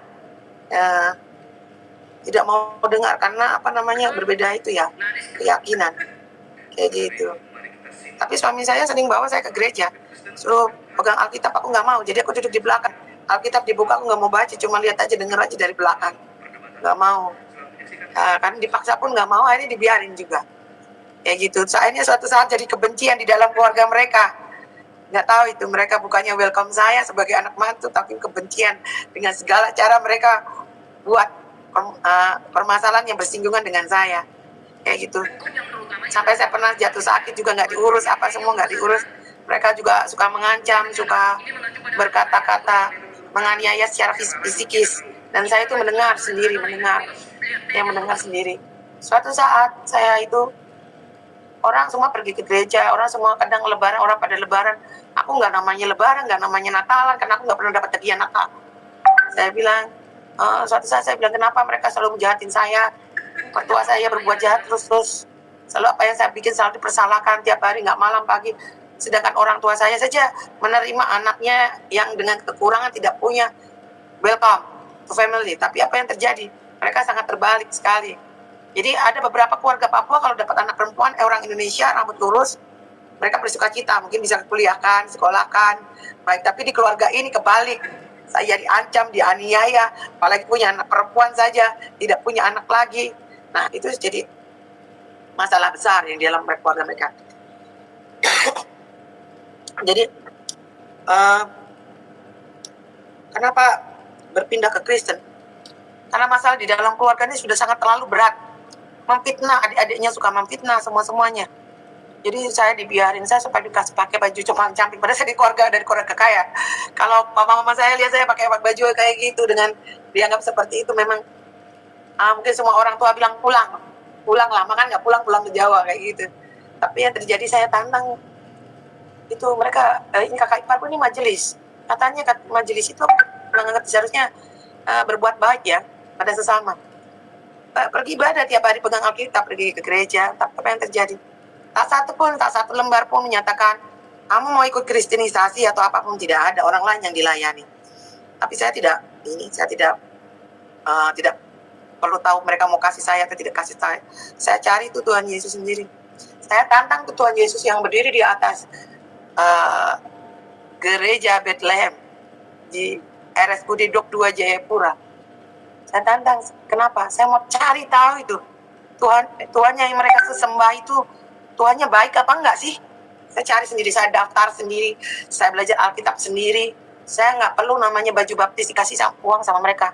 Saya sekolah salon juga, tapi karena aku nggak punya salon di Jayapura, aku makan aja didiskriminasikan sekali sama mertua saya. Sampai selesai pendalaman Alkitab atau beda Alkitab itu selesai, sampai kateksasi saja, menjelang kateksasi saja itu, saya aja nggak pernah dikasih uang untuk buat beli baju putih. Jadi terpaksa saya beli kain sendiri dari hasil gunting rambut dari rumah ke rumah, terus rembat rambut orang ke rumah. Jadi saya kumpulin uangnya buat beli baju, beli bantal, sampai beli renda-renda yang tuh di pinggir itu, nggak bentuknya anggur itu, aku yang jahit semua. Keluarga kakak iparku itu pejabat di RSUD Dok 2, tapi nggak bisa memberikan apa-apa sama aku. Aku aja belajar Alkitab, tidur aja itu, aku tidur aja di atas septic tank yang ditutup sama semen. Aku tidur di situ tuh bertahun-tahun. Belajar Alkitab itu aku nggak sadar kalau aku tidur di atas septic tank. Sampai suatu saat aku selesai dibaptis itu, Tuhan bukakan pintu rezeki untuk suami saya untuk mendapatkan jabatan. Nah, itu baru saya bisa keluar dari rumahnya mertua saya kayak gitu. Jadi waktu saya dibaptis itu kayak rezekinya tuh pada berjatuhan semua, tapi aku nggak pegang uang. Orang dibaptis kan harusnya aku dikasih uang persembahan, ini nih hadiahnya, kamu udah selesai baptisan apa. Aku nggak terima apapun yang diambil ini semua sama mereka semua. Jadi mereka tuh berbuatnya keterlaluan ya menurut saya tuh. Jadi waktu selesai dibaptis itu kan harus nyanyi satu lagu yang aku bisa cuman itu, aku mau ikut Yesus. Jadi di memoriku cuman itu doang, nggak ada lagu lain. Jadi aku seperti lagu aku mau ikut Yesus tuh, meskipun saya susah, itu yang terjadi saat ini. Meskipun saya susah, tetap ikut Yesus. Saya bilang begitu. Jadi sampai keluarga saya bilang, memang jadi suatu tantangan karena saya berpisah dengan suami saya itu, saya tinggalkan suami saya 5 rumah, 5 mobil, saya nggak dapat apa-apa. Saya berjalan dengan glory. Kenapa saya pisah? Karena suami saya kecantol orang waktu reunian dengan teman SMA yang lebih tua daripada saya. Dan saya bilang sama suami saya, kamu harus memilih di antara kita. Jadi saya tinggal di Jakarta dengan anak saya, selesaikan SMA-nya di sini, dan saya juga berjuang sendiri, kerja apapun, tetap masih di gereja, dari gereja ke gereja, dari menara doa ke menara doa lainnya. Selalu mantan suami saya bilang, kamu akan mati di Jakarta. Tapi Tuhan bilang, sampai detik ini, saya tidak mati. Saya sehat. Saya bersyukur sama Tuhan, masih bisa worship sama Tuhan. Luar biasa banget gitu. Bagi saya itu, harta bukan ukuran dari semuanya. Justru yang pegang harta akan kesusahan sendiri bagaimana menjaga hartanya. Jangan dijarah, jangan sampai hilang, Jadi aku berjalan di sini tanpa apapun, hanya berjalan dengan Tuhan. Tantangan, keluarga saya itu di Jepara itu kan pengusaha mebel semua, haji semua. Jadi cuma bilang gini, daripada kamu susah jadi janda, udah masuk Kristen, nggak punya, kamu kembali sudah ke Muslim, aku kasih rumah, kasih mobil. Itu karena kamu nggak berdoa di Muslim, jadi kamu begitu. Saya bilang enggak. Saya bilang masing-masing lah, agamamu, agamaku. Jadi saya bilang apa? Tuhanku kaya. Barang apa yang kita tinggalkan Tuhan akan ganti baru. Mukjizat akan datang seperti yang dikatakan di firman ya dan amin. Keturunan Israel akan bermegah. Dan itu memang terjadi. Bermegahnya apa? Aku sudah nggak ngurusin anakku untuk biayain sekolah, dapat beasiswa full scholarship untuk ke luar negeri. Tanpa uang sepeser pun aku bayar. Jadi itu udah memperingan saya. Meskipun dulu di Papua itu aku pelayanan kecil-kecil, bantu pendeta, mungkin cari orang yang sakit, cari orang apa. Aku nggak menyadari kalau itu akan menjadi kedepannya itu. Waktu aku di Jakarta aku baru sadar itu karunia penjala manusia. Dan memang orang lapangan lebih berat daripada orang yang memproses domba. Karena orang lapangan harus menarik domba-domba yang hilang. Di mana domba-domba itu sedang nggak percaya sama Yesus. Kita restorasi, kita kembalikan lagi kepercayaannya. Ini loh Yesus. Kadang saya bilang gini, saya ini orang Muslim, percaya Yesus, kamu nggak percaya Yesus, kamu lahir dari anak Yesus yang dibaptis oleh Yesus, pasti akan dikembalikan apa yang hilang. Karena di saat-saat ini memang banyak tantangannya untuk menjadi orang Muslim yang masuk Kristen, yaitu tantangan kita harus berhasil di depan mereka. Tapi kita juga harus pertama berhasil di mana? Ini loh firman ini bisa kita lepaskan orang Muslim yang sakit, mungkin diteluh karena dukun, karena apa, bertahun-tahun tidak bisa dipegang, orang tidak mau datang melihat dia. Ya kita harus datang, layani, doakan. Dan ternyata lagu-lagunya Tuhan Yesus yang kecil-kecil aja, yang lagu Indonesia aja itu saja, setan aja takut. Jadi dari power dari firman Tuhan itu seperti pedang dan yang tajam, dan ada muatan dan ada isi. Dan bagi saya lebih mempermudah karena Tuhan bilang aku akan mengajar berbangsa-bangsa. Jadi berbeda Alkitab tapi sama makna. Jadi powernya itu ada ternyata. Dan itu kita jalani sebagai orang yang percaya. Buktikan tanpa uang pun Tuhan masih bisa membantu kita, menolong kita, anak-anak kita untuk ditolong mendapatkan beasiswa. Sudah luar biasa. Tantangan sebagai janda muslim yang masuk Kristen, dihina, dianiaya, perkataan. Tetapi Tuhan bangkitkan kita dari firman-firman itu, iya dan amin. Tuhan nggak bohong itu. Dan sampai detik ini saya masih dipelihara Tuhan dengan kesehatan yang ada, masih tegak berdiri dan tidak mati. Itu adalah amazing. Memang tantangannya berbeda. Dulu di Papua dengan segala keberadaan saya bisa menolong orang, membantu orang-orang Papua itu. Bisa aja saya tidur di rumah distrik, bisa saja saya datang ke rumah orang Muslim yang sakit, istrinya juga nggak tahu, saya bisa datang ke rumah itu, atau ke orang-orang yang sudah bimbang dan ragu untuk melayani Tuhan, sampai saya sudah datang depan pintu. Seharusnya saya bukan datang ke tempat itu, jadi bisa datang ke tempat itu. Dan saya bilang, Tuhan tidak izinkan kamu pergi dari tempat ini karena kamu akan dipakai Tuhan untuk melayani jemaat ini. Dan itu memang betul adanya, saya punya omongan itu.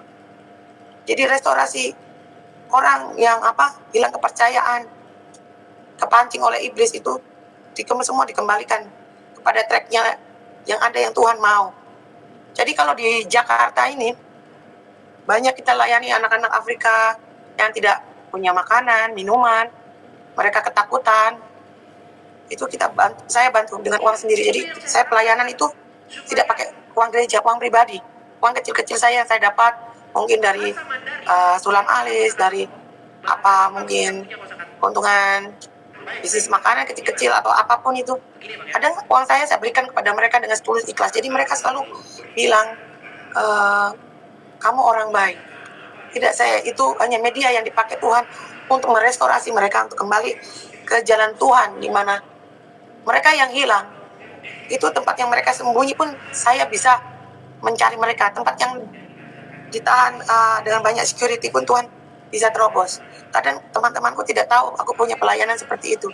Tapi Tuhan pernah janji waktu di Papua, nanti akan ada pelayanan internasional. Tapi kita di dalam mobil itu tidak ada namanya bisa ngomong bahasa Inggris. Jadi waktu pertama saya datang ke Jakarta itu, saya tidak tahu cara nge-grab, saya tidak tahu cara mempunyai handphone Android, tidak tahu. Sampai suatu saat evangelis itu ada bilang, datanglah ke Moi, Tuhan yang suruh. Pak, saya tidak tahu nge-grab, gimana caranya? Nanti suruh orang bantu orderin Grab, suruh datang ke Moi. Dan saya dijamu. Kenapa kita 3 orang dengan ibu pendeta 1 kok dijamu? Evangelis bilang, Tuhan Yesus yang suruh menjamu. Dipesanlah makanan itu pada kita 3 orang sampai 1 juta. Itu pun masih dikasih amplop yang berisi uang 1 juta dan ditutup semua, dibungkus kertas kuning. Dan evangelis bilang, ini bukan uang saya, ini dari Yesus memberkati kamu. Saya dulu pelayanan kecil-kecilku di Papua itu pakai uangku sendiri, uang salon. Itu saya kumpulkan tiap minggu, saya bisa memberkati janda-janda. Meskipun dari orang Katolik pun nggak masalah, orang Muslim pun juga nggak masalah. Bagi saya no problem. Dimana pelayanan kecil-kecilku tuh setia. Jadi memberikan makanan-makanan. Kalau di hari Rabu atau Selasa kita tutup salon hanya untuk pelayanan. Jadi kita pesan dari orang Muslim, orang Kristen, makanan kita buka salon ditutup hanya untuk pelayanan. Kayak gitu. Jadi kita berdoa di situ. Dan salon saya tidak ada namanya gambar orang potong rambut. Nggak ada. Yang ada hanya gambarnya Tuhan Yesus. Sampai orang bingung kalau mau masuk ke rumah saya, mau curi apa silakan, mau lihat.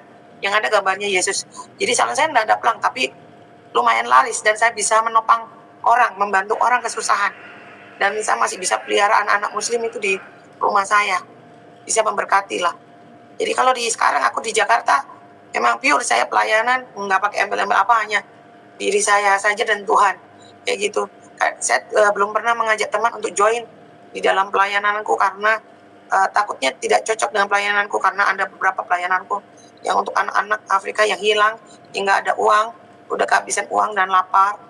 Itu pun kita harus memberikan sesegera mungkin. Jadi tantangan di sini tidak ada pakai motorku hilang, ya, dihilangkan orang. Jadi aku kalau ada uang ya aku suruhan tukang gojek, tukang gojek aku berkati lagi, kayak gitu. Sampai uangku habis di ATM ya udah, kayak gitu. Jadi aku berserah diri sama Tuhan. Detik ini masih diberi anugerah hidup, kepercayaan sama Tuhan untuk melakukan pelayanan kecil-kecilku. Mungkin sekarang ini banyak aku temui orang-orang pemulung kayak gitu, banyak orang Muslim yang masuk Kristen yang perlu dikuatkan karena ketakutan ya, karena mungkin lihat orang-orang Kristen udah pada kaya, orang-orang yang udah mampu semua, sedang dia sendiri masih perlu bimbingan. Dan itu tidak menurut saya tidak terdukung oleh pimpinan atau leadernya dari grupnya itu, komselnya itu, atau membiarkannya. Itu kadang kita harus merangkul mereka. Kemudian anak-anak yang depresi, bipolar, yang meninggal karena mamanya meninggal dan merasa mempersalahkan kenapa mama meninggal sampai nggak keluar rumah, mungkin dalam setahun kali.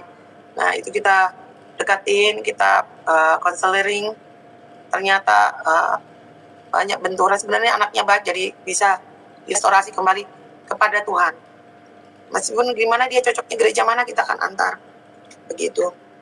Kemudian mukjizat yang saya alami dalam pendalaman Alkitab waktu di Papua, saya nggak melihat apa-apa. Saya melihat pendeta-pendeta yang berkarunia itu di Papua memang luar biasa ya, pelayanannya 100% untuk domba-dombanya. Itu kalau hujan pun dalam pelayanan, sampai aku lihat Alkitab dilempar hujan berhenti.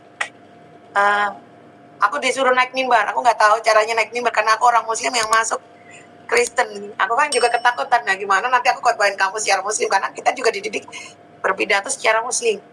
Nah itu, nah di Kristen enggak, jadi aku juga rasa ketakutan, tapi hamba-hamba Tuhan banyak menguatkan, tidak, Tuhan cari kamu untuk apa? Nanti saya salah berkhotbah, enggak.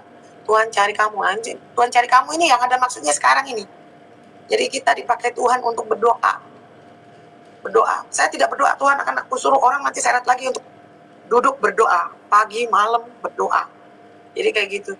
Walaupun sakit, duduk berdoa. Jadi kayak gitu. Seperti Tuhan sudah duduk berdoa. Sampai ada orang, aku nggak kenal bisa tahu juga. Tolong doain saya. Saya bisa apa? Saya bilang, ada yang tanya juga kayak gitu. Tapi ya nggak apa-apa, kita coba berdoa. Dan ada juga yang bilang ini, saya pusing. Saya minta didoain, sama dulu ya, saya berdoa dulu, nyanyi dulu, penyembahan dulu. Ternyata dia kerasukan. Dan puji Tuhan, di dalam kerasukannya orang Bali itu di sebelah saya. Yang terjadi, saya sudah bingung, ini gimana Tuhan? Gak ada senior saya. Gimana caranya itu menghentikan orang ini? Hanya di dalam nama, in the name of Jesus Christ, orang itu roboh. Hanya dengan membaca Yesaya 45 dalam tiap hari, itu betul-betul Tuhan akan pakai engkau. Dan itu mempertajam pedangmu untuk peperangan. Kamu nggak pakai alat, kamu nggak pakai tongkat otoritas, kamu nggak pakai apa-apa. Cuman kamu pakai iman. Iman kecilmu itu akan sebiji sesawi bisa memindahkan gunung. Dan ini aneh kan, orang kesurupan layak aja bisa rubuh depan saya. Meskipun teman-teman saya tidak mengakuinya, tapi bagi saya mengakui firman Tuhan itu hidup. Firman Tuhan itu alive. Firman Tuhan itu fire, membakar. Di mana setan-setan itu akan dibakar dan diikat. Dan Tuhan juga, aku heran. Dulu manusia bisa bercakap-cakap dengan Adam itu langsung tanpa pembatas.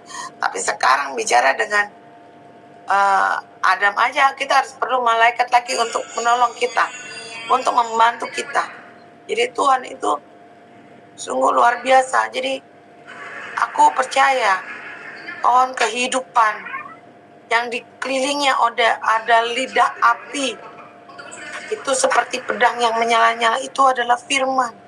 Jadi apabila kita baca firman tiap hari yang kita nggak ngerti, saya 45, tiap hari pertama saya nggak ngerti maksudnya apa, kedua nggak ngerti, aku baca terus sampai 45 hari. Dan penyembahan yang sangat sungguh-sungguh sama Tuhan itu dihargai Tuhan. Luar biasa, Tuhan akan pakai engkau, siapapun engkau. Meskipun kau sudah tidak ada artinya, bukan pejabat VIP di Papua, bukan apapun, tidak bawa harta, tidak bawa apapun, tidak bawa Alkitab, tapi firman itu hidup di dalam diri kita. Itu yang menjadikan nama. Itu mukjizat yang saya alami. Jadi hampir sekarang tiap hari yang terjadi, ya ada aja orang datang dengan masalah, atau saya yang datang ke mereka. Tapi masalah mereka kita selesaikan dan selesai. Kadang saya juga kecewa, ada orang hamba Tuhan tidak selesaikan masalahnya, ditinggal ke aku tolong kamu, tapi aku tolong kamu ke orang muslim, habis itu ditinggal. Apakah itu menyelesaikan masalah? Tidak. Kita harus menolong orang, dombanya itu jangan sampai kejebur lagi. Tolonglah dia pelan-pelan sampai 100%. Meskipun uangmu habis, meskipun bahan makananmu habis, meskipun apapun motormu hilang, mobilmu hilang, hartamu hilang, pelayanan kepada domba itu luar biasa. Kita dihargai Tuhan. Karena aku percaya Tuhan bilang apa? Tuhan lebih dulu melayani kita. Jadi kita harus melayani orang lain juga. Kalau aku ini sudah umur 43 tahun. Jadi Tuhan, pakailah aku untuk melayani engkau. Tidak di dalam gereja pun tidak apa-apa, di luar pun tidak apa-apa. Kasihlah senyuman pada orang-orang yang teraniaya dan tertindas. Jadi memang aku sekarang masih dalam pergumulan pelayananku. Memang butuh sekali bantuan untuk mobilitas, pelayanan. Karena kebanyakan orang yang ketemu sama aku tuh orang lapar, orang nggak punya uang. Bukan berarti nggak punya uang, mereka maunya bentuknya makanan. Gitu. Jadi makanan itu versinya beda-beda. Kalau versi Indonesia ya mungkin makanan Indonesia. Yang versi Afrika ya kita belikan makanan yang sesuai mereka punya makanan. Meskipun mahal, tapi Tuhan provide. Tuhan bisa fasilitasi. Teman saya aja sampai geleng-geleng. Saya bilang tolong belikan ini. Gojek pun saya bilang saya kasih uang kamu lebih. Tolong kirimkan ke sana. Apa yang tidak mungkin bagi Tuhan? Saya ini pelayanan di Papua hutan ke hutan. Orang Muslim banyak. Aku tidur bisa. Tahu-tahu Tuhan bisa suruh datang aku ke rumah ibu satu yang tidak punya uang, anaknya tabrakan, bisa memberikan apa yang dia mau. Janda-janda yang bukan aku seiman pun saya, kalau memang saya perlu bantu dan aku lihat di rumahnya memerlukan, karena aku lihat banyak janda-janda. Siapa sih yang mau jadi janda? Nggak ada di dunia ini. Tapi aku layani janda-janda itu pada nggak punya. Saya kalau puasa, saksian saya kalau puasa nggak ada makanannya, minuman, saya kencang loh. Saya kasihan juga. Kalau orang Muslim itu buka puasa, sahur kayak gitu. Tapi ini kok nggak ada apa-apa. Saya lihat begini rumahnya, nggak ada makanan, rice cookernya nunggu anaknya selesai. Jadi apa yang mereka perlukan aku lengkapi, mau kompor, mau televisi. Butuh handphone untuk pelayanan, uangku semua aku kasih untuk dia, nggak apa-apa. Nggak penting aku istri pejabat beli barang-barang branded, buat apa? Lebih aku kasih pakai untuk orang-orang yang membutuhkan. Janda-janda yang tidak punya uang untuk modal usaha nasi kuning di Papua, datang pinjam uang, saya bilang aduh kasihan sekali. Janda gak punya uang, mau usaha menghidupin anaknya gimana, sudah suaminya meninggal. Ya perhiasan kita kasih jual, kasih uangnya ke mereka supaya mereka bisa hidup dan jangan jadikan beban untuk hidup mereka. Seperti itu. Jadi kalau aku saat ini aku berterima kasih sama Tuhan, anakku udah dikasih beasiswa. Ya sisa hidupku ini hanya mengabdi untuk melayani anak-anak yang tersesat, direstorasi kembali. Meskipun itu biaya dari uang-uang kecilku itu aku kumpul-kumpul bisa melayani mereka. Dan mukjizat orang-orang yang aku layani sudah melakukan pelepasan, mereka bilang sangat senang sekali pelayanannya. Karena apa? Saya bilang apa? Yaitu mukjizatnya karunia Tuhan dari Yesaya 45 itu saja bisa membebaskannya kamu. Walaupun aku ini orang biasa yang tidak punya karunia, tapi Tuhan bisa tambahkan karunia seperti itu adalah suatu hal yang amazing. Karena aku dari Muslim masuk Kristen, Al-Quran aku nggak pernah namanya sampai kayak gitu. Aku baca Al-Quran sampai capek, sampai itu nggak pernah. Sembahyang sampai capek-capek juga nggak pernah. Jadi membebaskan satu jiwa saja itu sudah luar biasa. Dan aku butuh juga rumah untuk ministriku, kalau bisa ada, itu memang impianku. Karena orang-orang yang dilayani kayak gitu tuh sebenarnya mereka itu orang nggak punya, lapar. Nggak mungkin selesai pelepasan langsung dilepasin, lu jalan sendiri, pulang sendiri. Mereka lapar tinggal di mana? Nggak bisa dong. Mereka nggak punya apa-apa, hanya baju di badan. Mereka hanya butuh makanan, teh hangat aja itu mereka terima kasih. Mereka nggak punya uang. Jadi kayak gitu. Jadi dengan kerendahan hati Tuhan memberikan mukjizat luar biasa. Karena ada beberapa teman yang punya karunia pembebasan, perang juga, itu nggak bisa jalan kalau nggak ada gejala manusia, karena kita orang lapangan. Dan itu memang luar biasa. Dari hobi gue masak aja orang bisa datang Itu sudah menjala manusia satu-satu. Jadi merestorasi hati jiwa manusia yang hatinya remuk dan tawar hati sama Tuhan, bisa kembali ke Tuhan. Itu sesuatu yang luar biasa, meskipun butuh effort, butuh kepercayaan orang-orang ini kembali ke Tuhan. Dan jangan kalau sudah masuk ke dalam gereja, saya selalu berpesan, jangan biarkan domba-domba itu hilang. Domba itu harus diproses, ditegakkan di mana mereka bisa kuat berdiri. Nih anak-anak Yesus ini kuat dan berhasil. Jangan belum kuat kamu lepas. Itu sangat berbahaya. Mereka akan mengalami kesedihan yang luar biasa. Itu yang bisa mengakibatkan setan masuk ke kalbu mereka. Dan nanti melepaskannya susah sekali, merestorasinya. Jadi itu mukjizat yang saya terima dari Tuhan. Mukjizat mukjizat penjala manusia.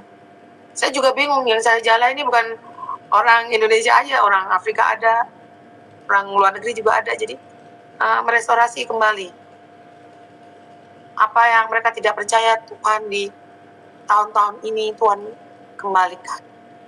Itu luar biasa. Tuhan Yesus itu luar biasa.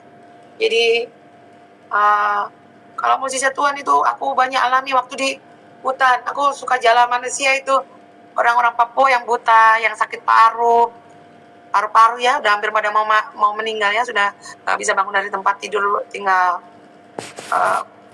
badan kulit bungkus tulang aja ya. Jadi hanya dengan 15 menit kamu minta maaf sama hamba Tuhan yang dipercaya Tuhan, 15 menit minta maaf sama Yesus, Yesus kembalikan penglihatan. Anak kecil masih muda dikembalikan penglihatan 15 menit di depan saya. Kemudian anak perempuan yang sudah mau meninggal ini tidak jadi meninggal karena pegang Alkitab seperti dia pegang itu. Mata air oase yang hidup, seperti bunga yang merekah. Auranya langsung berbeda. Jadi mukjizat Tuhan tuh aku lihat banyak itu. Pendeta-pendeta yang kudus, yang dikuduskan Tuhan dan taat dan setia sama Tuhan. Itu sebelum mereka lewat, Roh Kudus sudah lewat dulu. Bau harumnya parfum ini nggak ada di hutan, nggak ada yang jualan parfum. Yang ada itu parfum biasa aja, tapi kan nggak ada di hutan, bunga mawar, bunga melati nggak ada. Tapi kenapa bau harum itu lewat duluan? Aku tanya pendeta, mau di Mangare, Bapak, itu sebelum Bapak lewat itu ada parfum, bau wangi, harumnya melebihi parfum dunia, nggak ada. Aku bilang gitu, yaitu Roh Kudus. Jadi Holy Spirit, Roh Kudus itu amazing, luar biasa. Sebelum pelayanan dia udah jalan duluan. Dan orang berkhotbah pun di atas mimbar yang jelek saja, itu energinya besar adanya ya dan amin. Bagi pendeta-pendeta yang kudus, yang taat dan setia kepada Yesus, auranya sangat besar, powernya. Belum sampai sentuh mimbarnya saja itu sudah powernya besar. Saya bisa saja mundur-mundur. Sampai teman saya bilang, kenapa mundur-mundur? Ya itu, energinya besar sekali, nggak bisa. Mundur, itu tenaganya besar. Karena pendeta selalu berkhotbah dengan firman-firman, powernya besar. Begitu. Dan saya percaya Tuhan pertemukan saya dalam pelayanan itu. Karena pendeta mau di Mangare, waktu datang, saya lagi tidur itu, suami saya selalu dibilang, lepaskan saya, karena Tuhan akan bawa. Mantan suami saya nggak pernah bolehin, tapi memang Tuhan bawa pendeta-pendeta berkarunia itu, tunjukkan di hadapan saya. Mobil yang tidak ada bensin pun ditutup dengan tisu aja, bisa berjalan dari pedalaman sampai Jayapura 12 jam. In the name of Jesus. Mobil berjalan. Luar biasa. Jadi mukjizat Tuhan itu banyak saya alami di hutan, di lembah, dimanapun. Sampai Mutadara pun, karena saya kecapean pelayanan pun. Tuhan. Oke, baik Bapak Ibu, sahabat-sahabat Sema Channel. Seperti biasa, kita akan belajar bersama-sama kebenaran firman Tuhan. Kali ini kita akan membaca dan merenungkan di dalam Kisah Para Rasul pasal yang ke-11. Kisah Para Rasul pasal yang ke-11 ayat yang pertama hingga ayat yang ke-18, satu perikop ya, kita akan baca dan merenungkan bersama-sama. Kisah Para Rasul pasal yang ke-11 ayat 1 hingga 18, judul perikop yang diberikan LAI adalah Petrus mempertanggungjawabkan baptisan Cornelius di Yerusalem. Ayat yang pertama, rasul-rasul dan saudara-saudara di Yudea mendengar bahwa bangsa-bangsa lain juga menerima firman Allah. Ketika Petrus tiba di Yerusalem, orang-orang dari golongan yang bersunat berselisih pendapat dengan dia. Kata mereka, engkau telah masuk ke rumah orang-orang yang tidak bersunat dan makan bersama-sama dengan mereka. Tetapi Petrus menjelaskan segala sesuatu berturut-turut. Katanya, aku sedang berdoa di kota Yope, tiba-tiba rohku diliputi kuasa ilahi dan aku melihat suatu penglihatan, suatu benda berbentuk kain lebar yang bergantung pada keempat sudut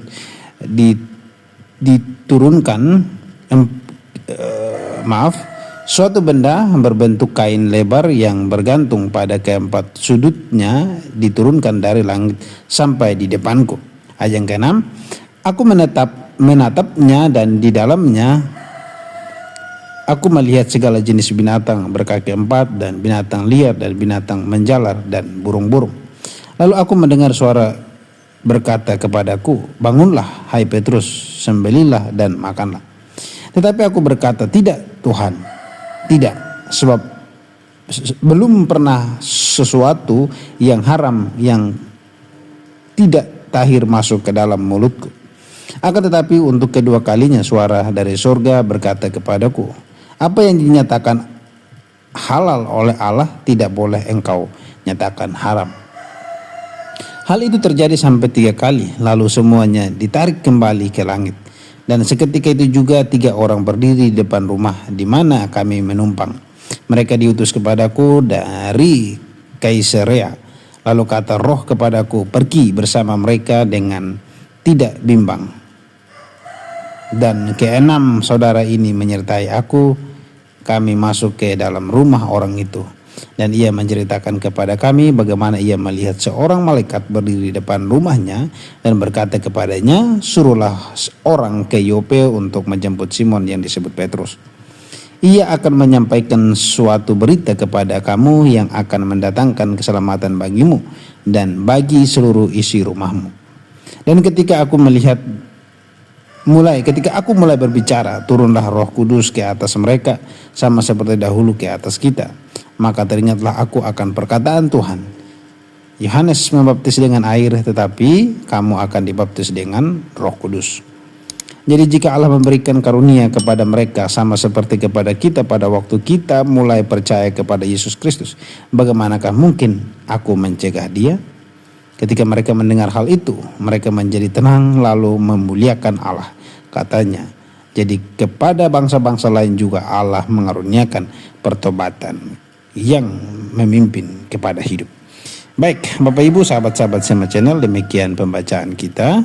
Kita akan merenungkan bersama-sama ayat firman Tuhan ini, yang satu perikop ini. Apa maksud dari kebenaran firman Tuhan itu di sini ya?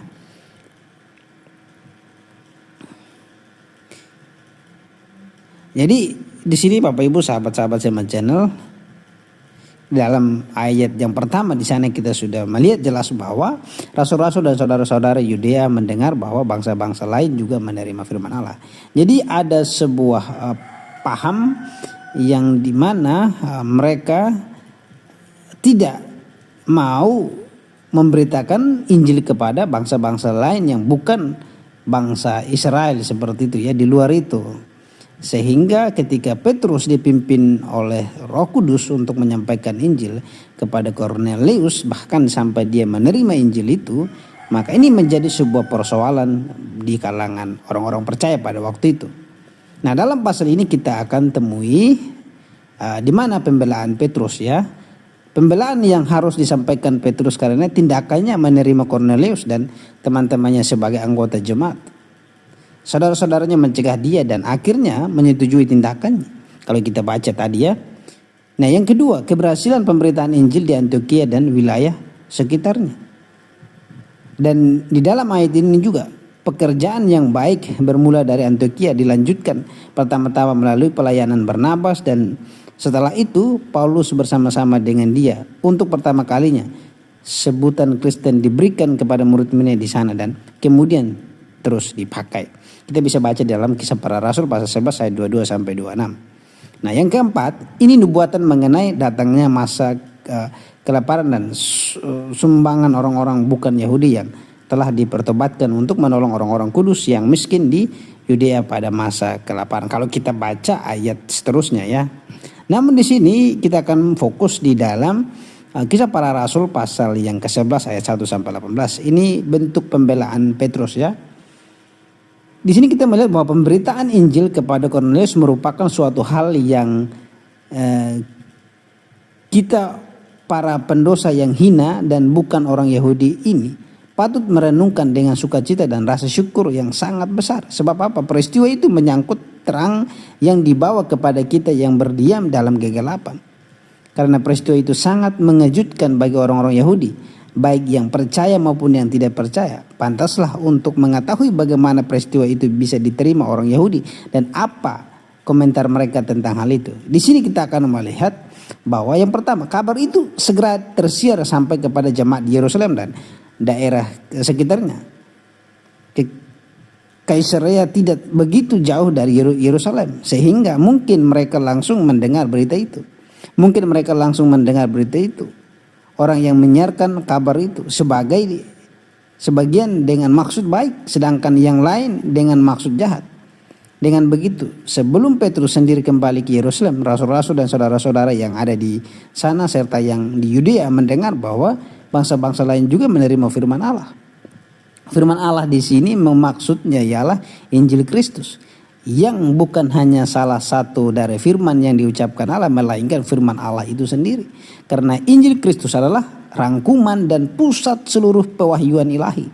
Mereka menerima Kristus karena namanya ilahi, firman Allah. Kalau kita baca dalam Wahyu pasal 11 ayat yang ke-13. Jadi tidak hanya orang Yahudi yang tersebar ke daerah-daerah orang bukan Yahudi dan orang-orang bukan Yahudi yang telah menganut agama Yahudi, tetapi juga orang-orang bukan Yahudi itu sendiri dibawa ke dalam persekutuan jemaat sebab mereka telah menerima firman Allah. Padahal sampai saat itu bercakap-cakap dengan orang bukan Yahudi masih dianggap sebagai pelanggaran hukum.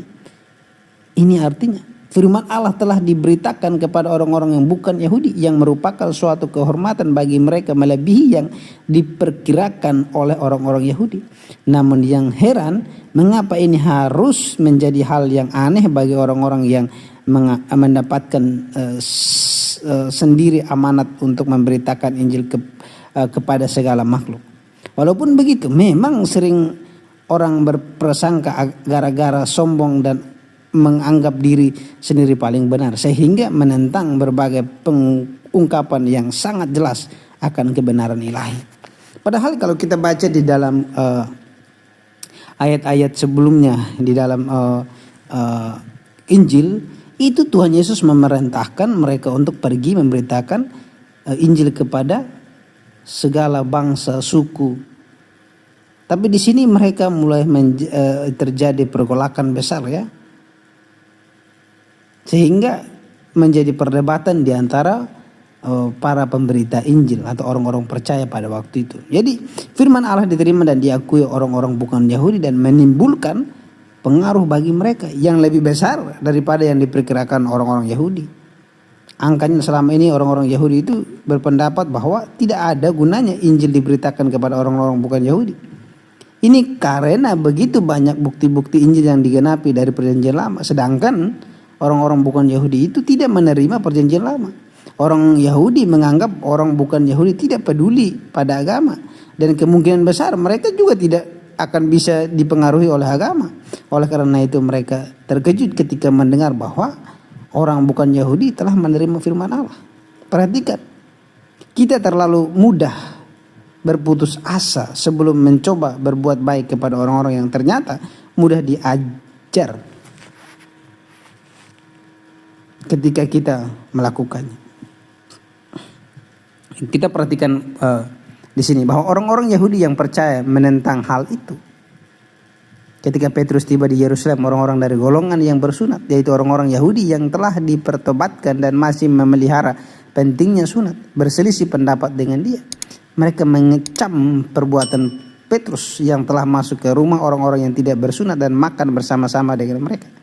Sebagai suatu kejahatan, mereka beranggapan seperti itu. Mereka beranggapan bahwa dengan berbuat demikian berarti Petrus telah menodai, jika bukan mengkhianati kehormatan akan jabatan kerasulannya, sehingga harus dibawa ke hadapan jemaat. Begitu jauh mereka dari memandang Petrus sebagai orang yang tidak dapat berbuat salah.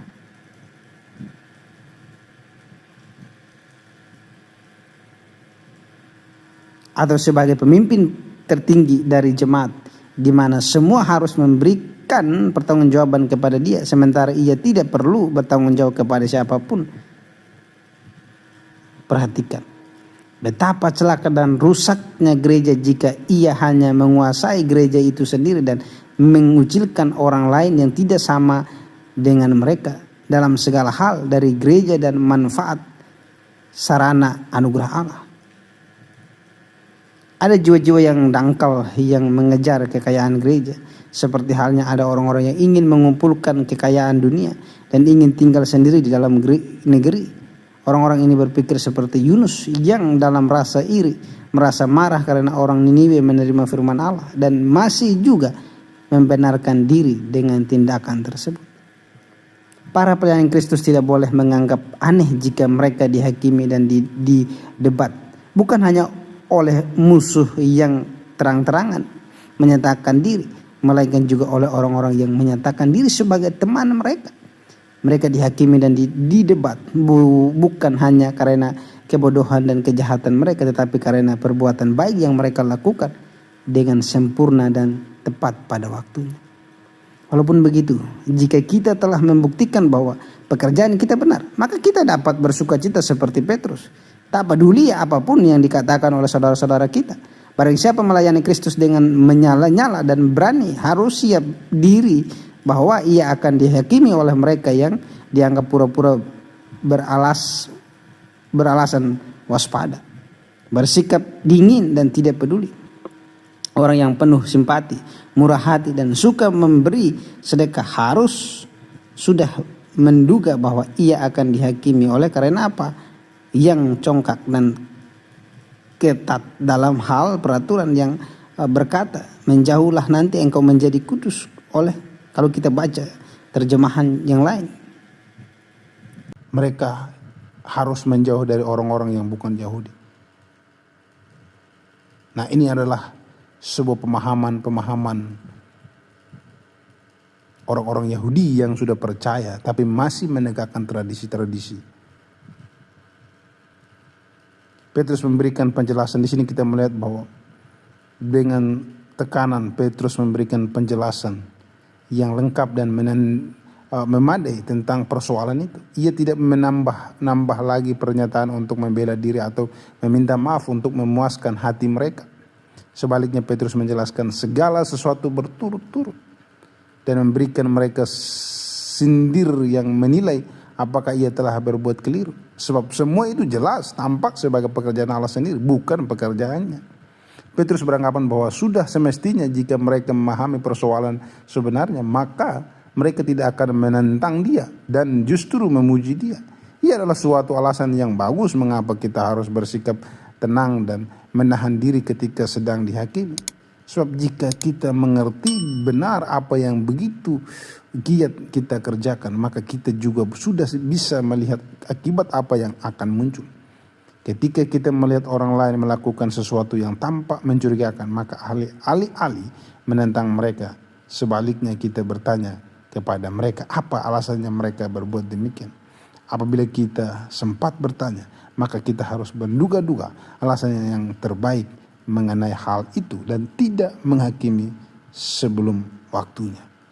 Petrus sangat bersedia mendengarkan pendapat mereka dan berusaha menjawab mereka. Dia tidak berkeras bahwa dialah yang menjadi pemimpin di antara para rasul.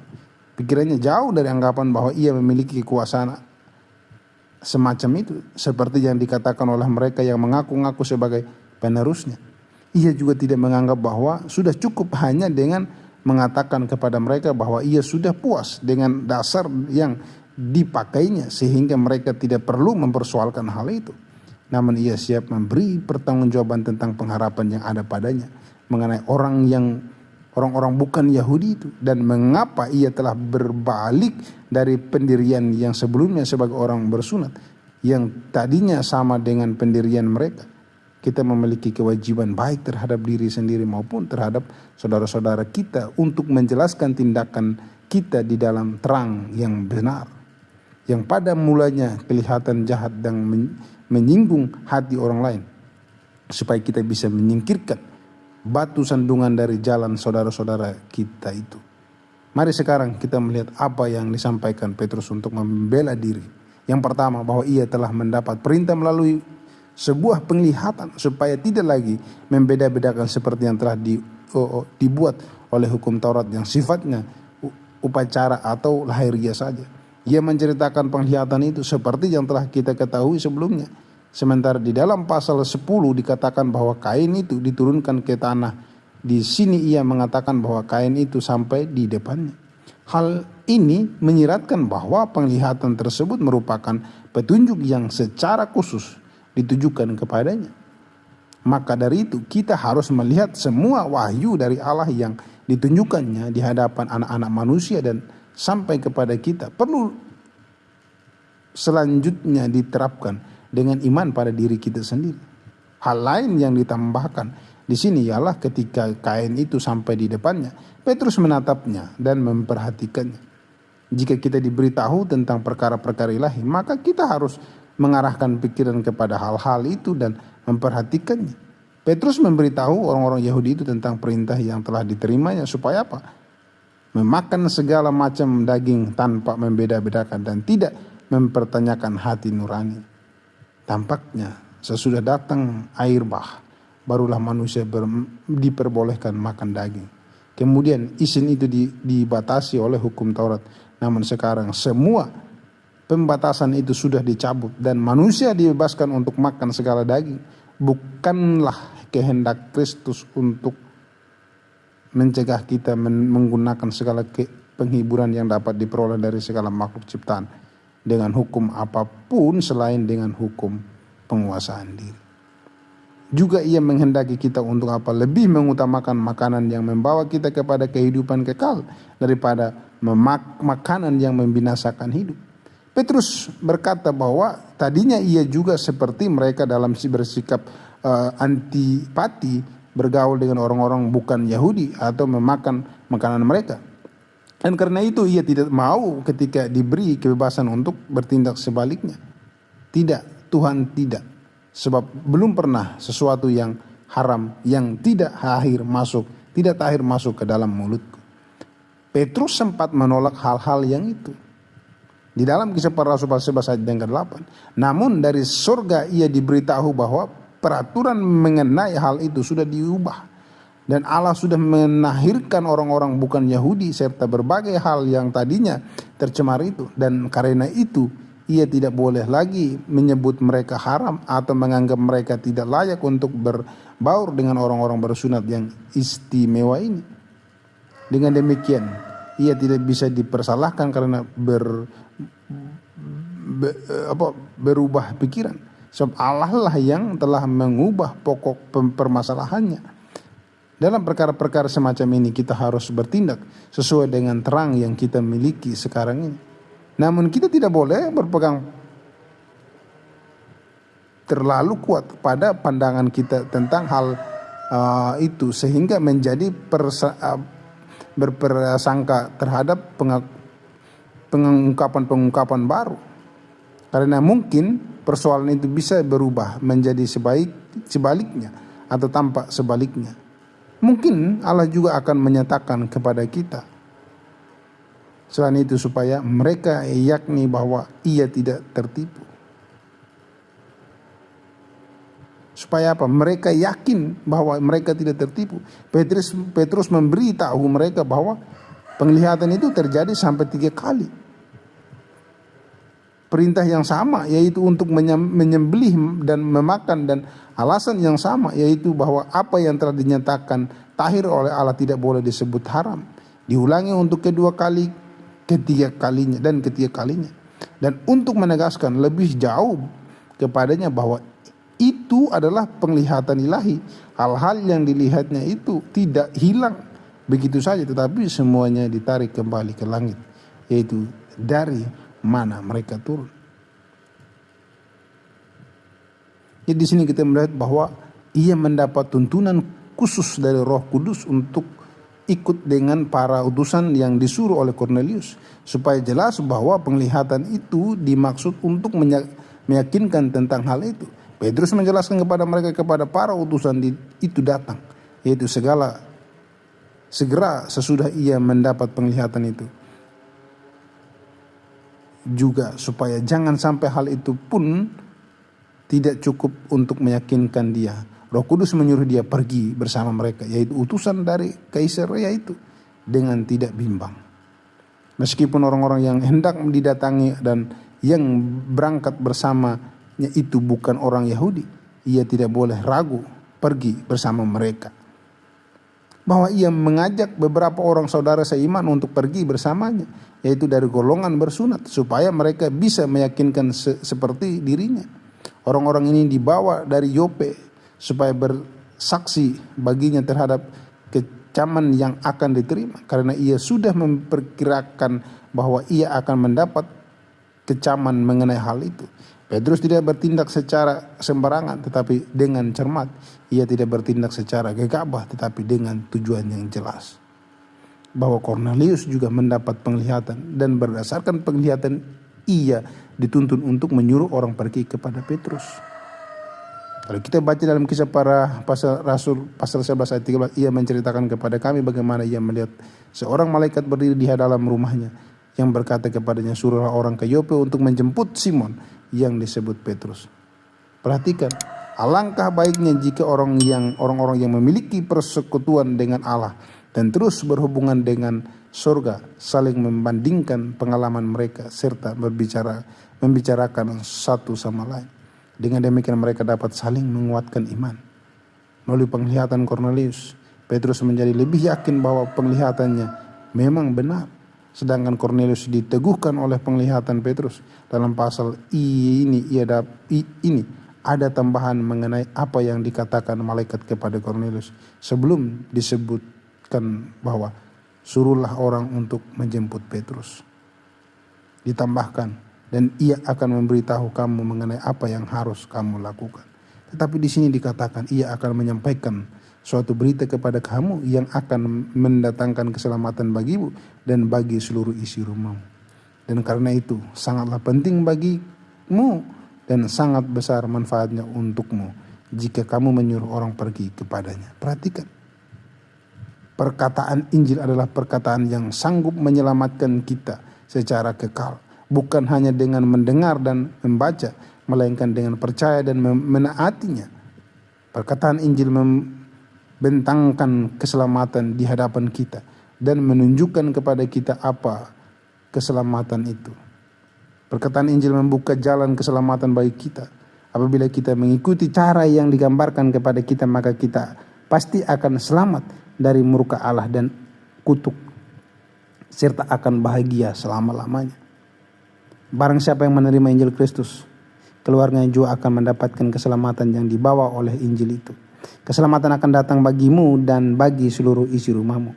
Engkau dan anak-anakmu akan menjadi bagian dalam konvenen perjanjian dan memperoleh sarana keselamatan. Rumahmu juga akan terbuka untuk memperoleh manfaat keselamatan oleh karena percaya mereka. Seperti hal di rumah sendiri, bahkan termasuk hambamu yang paling hina. Hari ini telah terjadi keselamatan kepada rumah ini. Di dalam Lukas pasal 19 ayat 9, kata Yesus kepadanya, hari ini telah terjadi keselamatan kepada rumah ini karena orang ini pun anak Abraham. Sampai saat ini keselamatan menjadi milik orang Yahudi. Tetapi sekarang keselamatan juga diberi kepada orang-orang bukan Yahudi seperti yang dahulu dilakukan kepada orang Yahudi.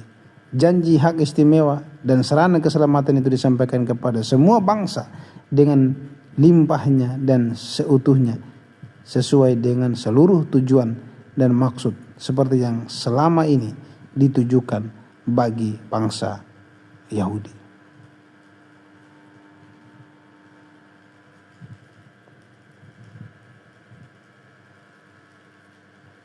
Jadi Bapak Ibu, sahabat-sahabat saya menceritakan, jadi jelas bahwa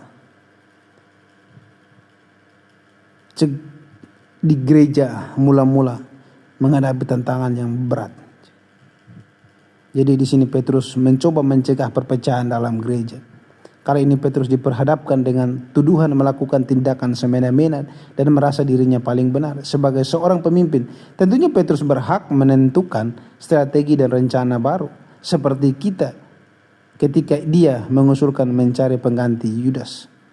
Menyadari betapa pekanya masalah ini, maka ia pun dengan rendah hati memberikan penjelasan atas tindakannya. Petrus bisa mempertahankan persatuan jemaat sehingga tidak terjadi perpecahan. Bila perbedaan pandangan di dalam jemaat dipandang sebagai usaha-usaha menjatuhkan atau mencelakakan dan tidak dituntaskan, maka gereja akan mengalami perpecahan.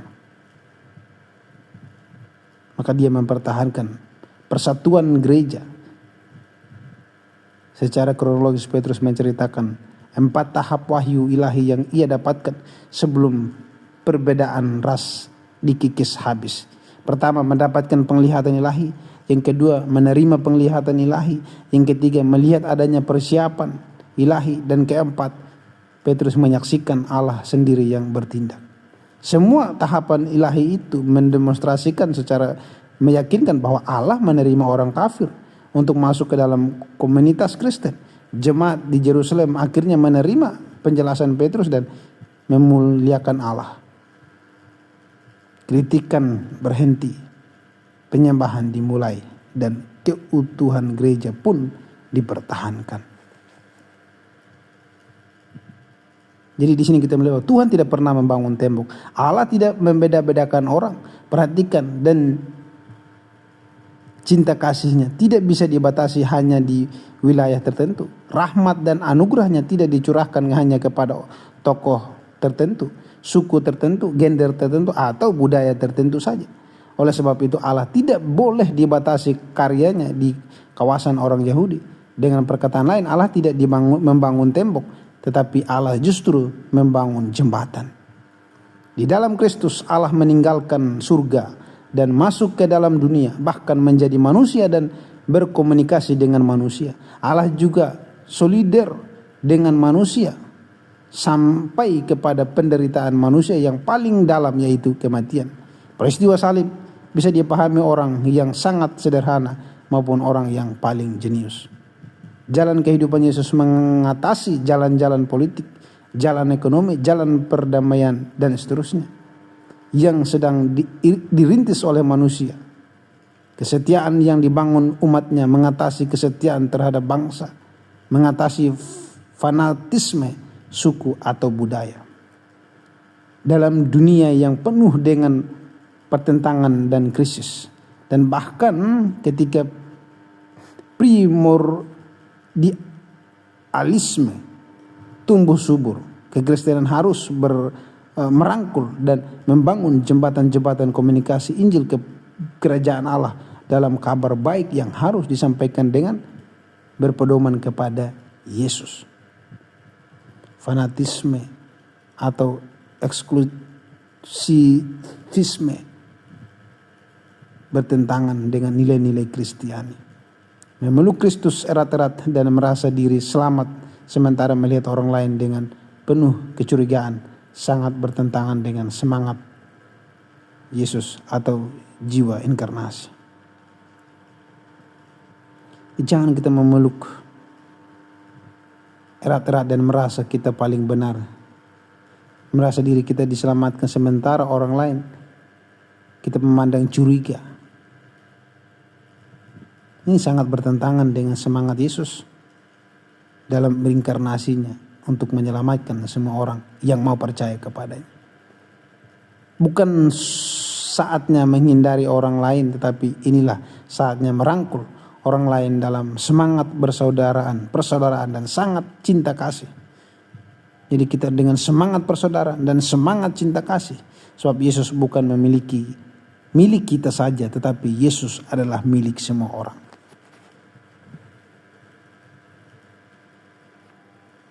Kita hidup dalam suatu masyarakat yang terkotak-kotak berdasarkan suku, agama, ataupun apa saja yang sesuai dengan kepentingan kita atau kelompok kita. Dalam kehidupan sosial yang berkotak-kotak seperti itu, tiap anggota berkelompok harus taat kepada aturan-aturan menurut kehidupan sosial itu.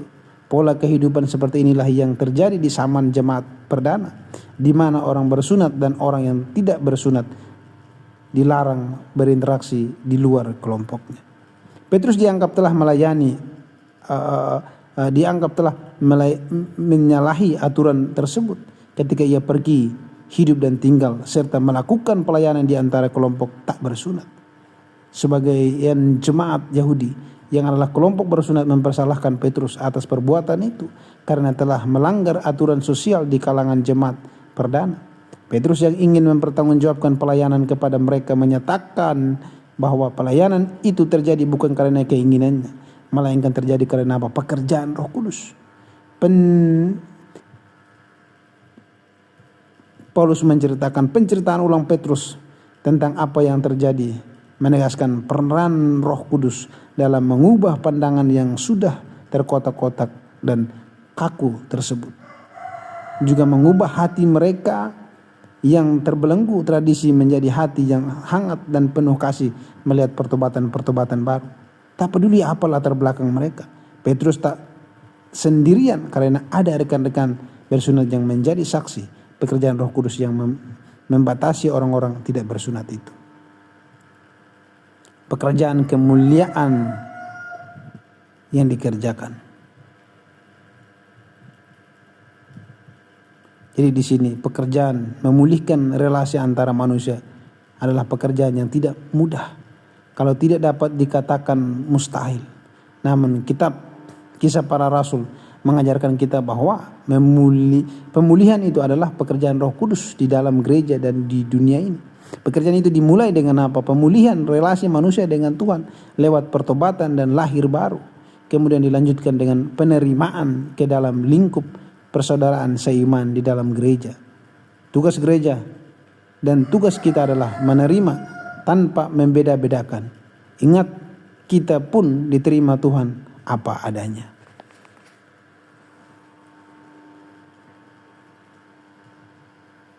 Jadi kabar tentang pemberitaan Injil kepada bangsa non-Yahudi oleh Paulus terdengar oleh rasul-rasul lain dan orang-orang Kristen Yahudi di Yerusalem.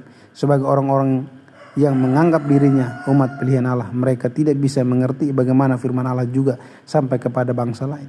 Mereka mempertanyakan bagaimana Petrus dapat masuk ke rumah mereka dan makan bersama-sama kaum non-Yahudi, sesuatu yang sebenarnya tidak boleh dilakukan orang Yahudi.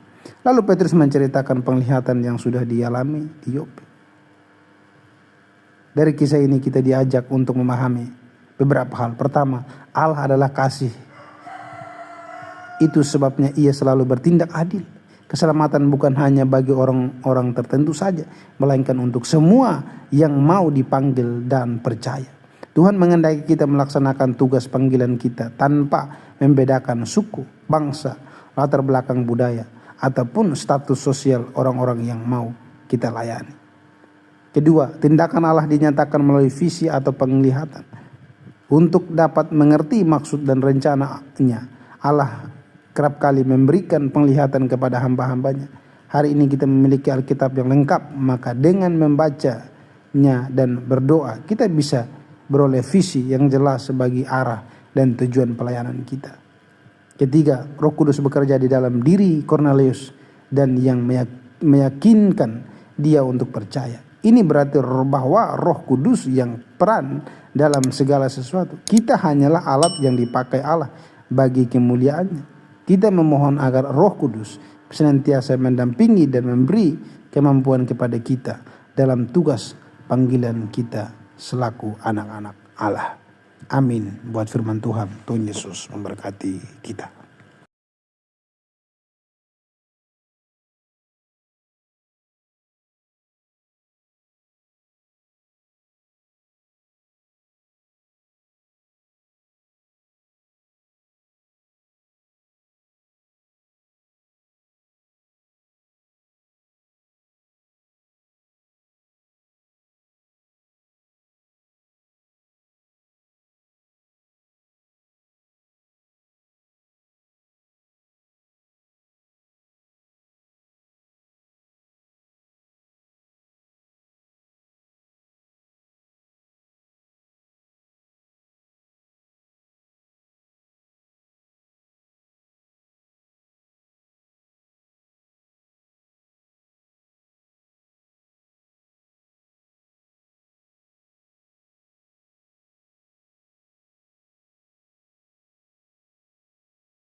Thank